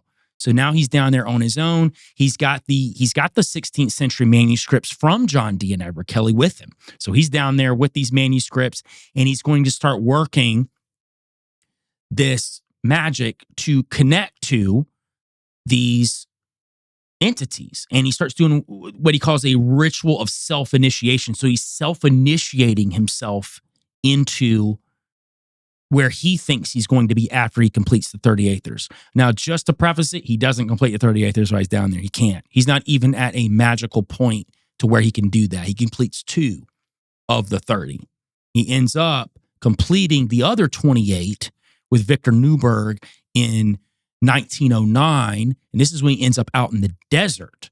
And this is where Victor Newberg, who was his assistant at the time, they go out there to complete these working. They actually do, but to complete the working, Crowley has to take it from Newberg. And this lends back into that idea that, again, sex is not a pleasurable thing for Crowley in the sense of just pure pleasure. It's always got an in-game goal. And the thing is, when Newberg does that to Crowley, Crowley passes into this city of the pyramids where he completes this ritual called the Night of Pan while he's there. Okay, so when he's passing the city of pyramids, are we talking like a different realm? Like astral? Different realm. Absolutely. Okay. He goes into an astral realm called the City of the Pyramids. He completes this Night of Pan. Part of the Night of Pan is a Gnostic ritual to kill the ego. Once you kill the ego, you come back out, and now you're a new person. And essentially, Newberg, the same thing happens to him because he's completing the ritual too. When they come out of this City of the Pyramids and they move into the next phase of life, this is when Crowley really explodes right after 1909. Like, he's going crazy. Then that's when he gets to the States in 1914. He's completing ritual after ritual after ritual. He meets all these different entities after that. Albaldes, he meets Amalantra, he meets Lamb, all these different entities that are giving him different information that he's helping build, which I think he's funneling back to the government as well during that time. So I don't think it's just for the sole fact that he's trying to reach this level for just himself, but I also think that the government is a part of this. And we're looking at it right now. He's down in Mexico, and this is, again, long before 1909 when he completes the rituals, but he's completed 2 of them. Now, he befriends this guy down there called Don Jesus de Medina. Nobody knows who this guy is. He's only talked about in Crowley's writings. So Crowley talks about Don Jesus de Medina. He's a fellow occultist. He's actually a leading figure in Scottish Rite Freemasonry in Mexico. And he actually awards Crowley with the coveted 33rd degree while Crowley's down there. But here's the interesting part. We were talking about Porfirio Diaz, the president of Mexico. He's also a part of Scottish Rite Freemasonry. So now we've got politics intertwined. Okay. So now Crowley is down there. He hooks up with Don Jesus de Medina, to the fact that he and Don Jesus create their own secret society called the Order of the Lamp of the Invisible Light while they're down there. And part of this group that they create is to help finish the sacred magic of Abramelin the Mage, like we talked about. And part of that is he starts tapping into these 4 princes of the demons: Lucifer, Leviathan, Satan, and Belial. And then he taps into 8 sub-princes: Astaroth, Magat, Asmodee, Beelzebub, Orions, Paimon, Eraton, and Amion. And they're all subject to the will of the Lord of the universe. So he and Don Jesus de Medina, with this new secret society they created, while they're trying to tap into the sacred magic of Abramelin the Mage, they tap into all these entities while they're down there. Also, at the same time, he's been inducted into this Freemasonry 33rd degree Scottish Rite with the president of Mexico, Porfirio Diaz, as well. So this gets this political side and this weird occult entity side all working together. Also, while he's doing that, he figures out how to make himself invisible. So this is one of his new learned tools that he does. So when he first starts doing it, he creates a flickering state so he can flicker in and out of reality. For real? Yes. So this is what he's talked about. And this is multiple writers that have written biographies about him. This is a very important part about him going to Mexico because this is a very big part of what he says that he's learned. Now, obviously, some of the writers are skeptics. Did he actually pull this off? Some believe that maybe he was able to figure out a form of hypnotism to make people think that he disappeared. He does talk about at one point that he figured it out so well that he puts on a red robe and a golden crown and walks down the entire street of New Mexico City. Nobody sees him. That's when he knew he had mastered the ability to go invisible. So we already know he's tapping into the astral realm. We know that he's pulling these entities out. They're speaking to him from the astral realm. He's going to the astral realm. So what's to say that with the connection to these entities, he's not able to create some way of phasing in and out of reality? It's possible. Has there ever been any documentation of anybody saying that they've seen him do it? No. Okay. All we know is what Crowley said he did. And again, this goes back to some of the people who are staunch pushbackers of Crowley, right? The people who are like, Crowley's just full of it. He just wrote a bunch of junk and he just wanted people to believe this, to swindle them, whatever. Maybe. I'm not going to sit here and say that he's telling the truth or not. But the issue is he has been documented throughout history of performing these rituals with other people, going into the astral realm with other people. So he's had tons of different people corroborate at least that part. So if he's down in Mexico and he says that he's taught himself how to make himself invisible, what better tool for a secret agent than being able to make yourself invisible? Yeah. And I would say Richard B. Spence talks about that in depth when he talks about Crowley in his biography. And he's kind of a skeptic when it comes to Crowley's occult side. He talks about it. He mentions it because it's important, but he's very focused in on the secret agent part, the geopolitical side of what Crowley did. You know, in what he says is that the occult stuff was used as a mask to hide some of the different things that he was doing with the governments. Which maybe, I'm not going to sit here and say that he didn't have the charlatan side that swindled people and tricked people, but I will say that there's too much evidence that he was connecting with these entities and doing these things with other people who corroborated for him to just totally be faking it. And to think that he went down to Mexico and learned how to make himself invisible is pretty wild, man, when you really think about it. Yeah. Now, you may ask, what's this connection to Porfirio Diaz? And how does this tie into him being a secret agent down there in Mexico? Well, Wheatman Pearson, he's a British director of one of the biggest and most successful construction companies, specifically in Mexico. Crowley leaves Mexico. Pearson arrives with an interest in oil concessions from Porfirio Diaz. It goes through seamlessly, which America was trying to get the oil deals with Mexico. Everyone was fighting over oil deals with Mexico because all of the ships were moving to petroleum-based fuel. Everybody wanted it. Everybody wanted these deals. Well, Crowley's down there hobnobbing. He's in a secret society with the president of Mexico. And then all of a sudden he's just like, it's time for me to go. Just kind of out of nowhere. And then Wheatman Pearson shows up, who's brokering it, goes right through. Right after Crowley leaves.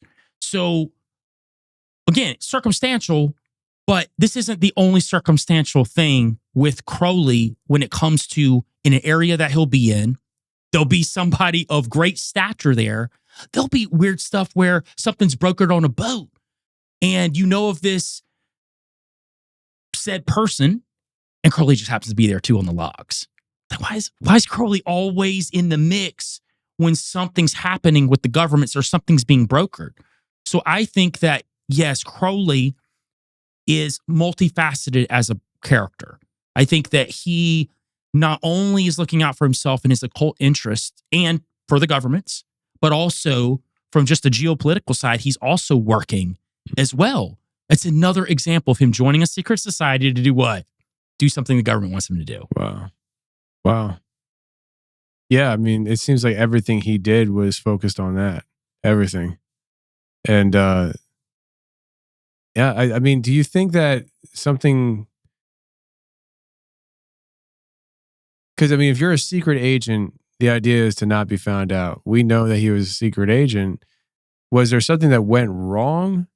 Or did he just, at some point, want credit for what he was pulling off? Was there an ego in play? I mean, you know what I'm saying? Like, why is it that we know about Crowley, the secret agent, when the whole idea behind a secret agent is that they never existed? So we were talking about Richard B. Spence, because I'll go back to him a lot because he's done probably the most work alone on this idea of him being a secret agent.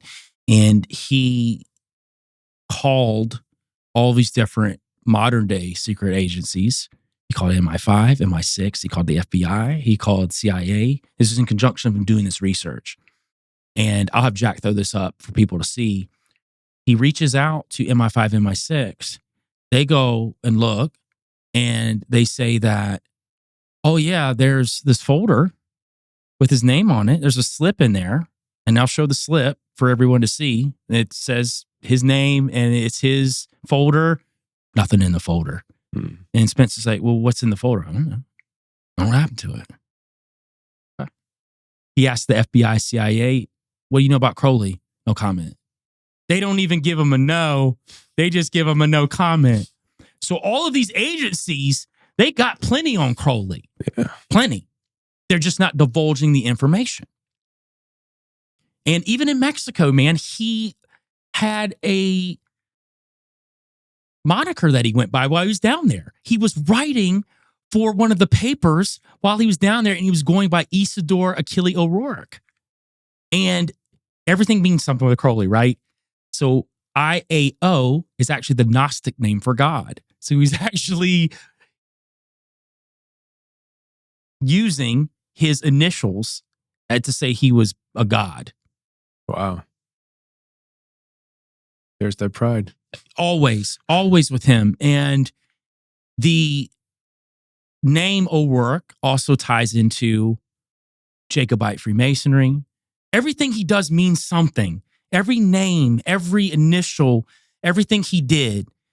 And I know today we don't have time to really go into the MK Ultra, the hidden part of him being MK Ultra. And I've done a 3-part series on that. It's almost 6 hours if people want to go check it out.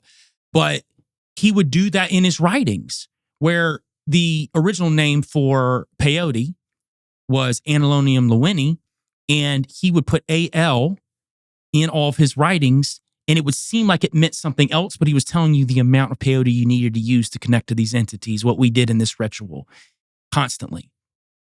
He had the interesting thing about that is he had a Liber called the cactus. Now, if you know anything about peyote, it's from a cactus. And he writes about the writing. So we've never seen the Liber. He says the Liber is not actually a Liber. It was 100 testings on people with peyote that he says the British government got from him, and he doesn't have them anymore. So this is where we get the idea that he was the hidden father of MK Ultra. There's way more to it than that. But that's the document that we know that the British government arrived at. And the British that got those documents were connected to the Nazis who pushed the earliest forms of MK Ultra, which those guys through Operation Paperclip ended up over here in the CIA, and then MK Ultra came out. So he was actually doing the original testing on MK Ultra and how to manipulate people's minds with peyote and mind-altering drugs. Man, that's wild. He literally had his hand on everything. It's so crazy the more you dig. And I'm not even through digging. I've just been digging into his connections with being a secret agent. But the more I'm digging in that, then I find these other things where I was doing research on his love for the divine cactus, peyote. Then all of a sudden it's, oh, wait a minute. He's working with the government over here. Oh, man. So Timothy Leary, who was a big part of the MK Ultra here in the U.S., was a fanboy of Crowley's. And he talks about do what thou wilt shall be the whole of the law. And he talks about specifically working with the CIA when it comes to MK Ultra programming. It's wild. It all funnels right back to Crowley. He's such a central figure. And I'm not even going to say in the States. I'm talking the world. He was literally everywhere doing everything. And he's had his hands in shaping what we would consider to be the hidden aspects of the governments around the world. Wow. I feel like that's a rabbit hole. Like never ending. That we're freeing the rabbit. That's crazy. That's crazy. All right. So we've been going for, I don't know, over 2 hours. Because we can't get everything. Right.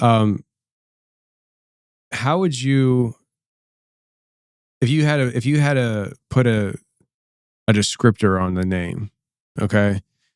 So Aleister Crowley, some would call, Satanist, father of MK Ultra, double agents, triple agent, black magic, magician. I don't know, like practicer. How is there a way that you have ever considered of how would if I had to describe the man, like he's been involved in so much, like how would you describe him? Man, that's a good question. Yeah. It's like he's. I got a joke that I'm not going to drop right now. I'll drop it after, actually. Oh, but it's just like, it just seems like he's got a lot. He had a lot going on. And he actually seems to play a role in why things are the way they are today, to this day. I mean, the rabbit hole of the MK Ultra is like, that's wild. That's wild that he would be so connected to something like that, along with everything else that he's done.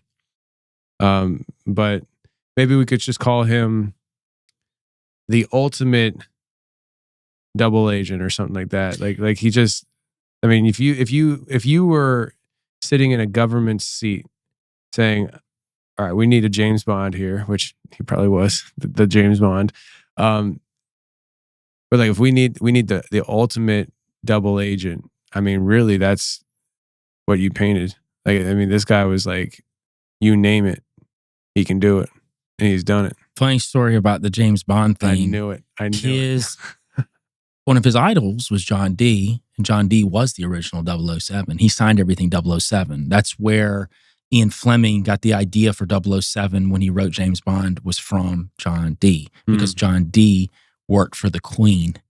And the 007 stood for the eyes of the Queen, the 2 zeros, and then 7 was the magic number 7 that he used. And then some people suggest that it stands for Tubal Cain would be the other moniker that would also tie into John Dee being the first 007, which Crowley was a huge fanboy and studied all of his works. Wow. So he was one of the first British secret agents who was tied into the occult. And now you got Crowley, who came along later. All right. So how many series do you have of Crowley? Currently, episodes? I've got 5. 5. And I think it's about 11, 12 hours of content right now. It's an ongoing series, so it's not done. Yeah. It's going to keep going. I've got plenty of other things. It's funny. I go so deep with research that I find myself still leaving stuff on the table, even though I'm dropping like a 3-part series that's an hour and a half, 2 hours a piece. And I look back on it and I'm happy with them. But like, man, I left that. Maybe I'll use that for something else. The MK Ultra series I did with him. Is that separate? Or is that part of the 6? It's part of the full, but I just did it in 3 parts because I wanted to do one episode and I'm like, there's no way. It's just too much. It was so much because I'm going through all of these levers that tie into Anilonium Lewini, which is an old name for peyote. And he integrates that in consistently through all of his writings. And he talks about, he uses what you would call blinds. And blinds in writing is basically, I'm saying one thing, but I'm meaning another and possibly another and maybe another. So he used to use that a lot with his writings to throw people off. And again, sometimes it looks like absolute gibberish. It just looks like letters and numbers. What does that mean? But then when you understand that they're abbreviations for certain things and you realize what those are, oh, then it starts adding up and it starts coming together. And that's pretty much what he did with everything. Everything was a riddle to him. And he found a lot of joy in you not knowing what he meant. And if you figured it out, if you knew, well, then you and him might be good friends. Interesting. Well, people can go check it out. We'll link it in the description of this episode. Hopefully. If I remember to tell Jack to. But I mean, you guys know where to find it. Free the Rabbits. It's been around for over a year now. And every week is a new episode. Mondays. Every Monday. Is there a specific time? If you go to YouTube, you can be part of the premiere chats that we do. It's at 12 o'clock in PM every Monday. Eastern time. Yep. And if you're on any of the RSS stuff like Spotify, Apple Podcasts, whatever else that you just listen to audio, 12 a.m. Okay, gotcha. So 12 a.m. midnight on audio, noon on YouTube and Rumble. And the reason for the time drop difference is because on audio, it doesn't matter. On YouTube, the algorithm, it matters. So it's just like, and that's why we do it too. I mean, we do the exact same formula for Tuesdays. It's because when you look at the analytics on the back end of YouTube, you can see your viewer base and what times a day they're on most. And our chunk, last I saw, it was like between noon and 8 o'clock at night, I think it was where the peaks were. And so I said, well, why would we drop an episode at midnight on YouTube when nobody's on? Right. So we drop it at the beginning of that wave. From noon to 8 is a whole wave of people being on that follow us. So you drop it at noon so that they have access to it. But if I start dropping the audio at noon, there's gonna be a lot of people for 12 hours and be like, where's the show? Right. So we play the game, you know? But Joel, man, I appreciate you coming on and dropping some knowledge on Crowley. So it's a rabbit hole that people can go down. I try to keep it as compact as possible. It's so much. It's so dense. You can't keep it's well, I think with everything that his life encompasses and stuff, I think you did a good job keeping it compact. But if people want the encyclopedia version, they can find that on Free the Rabbits. Right. Yeah. All right, let's wrap it up.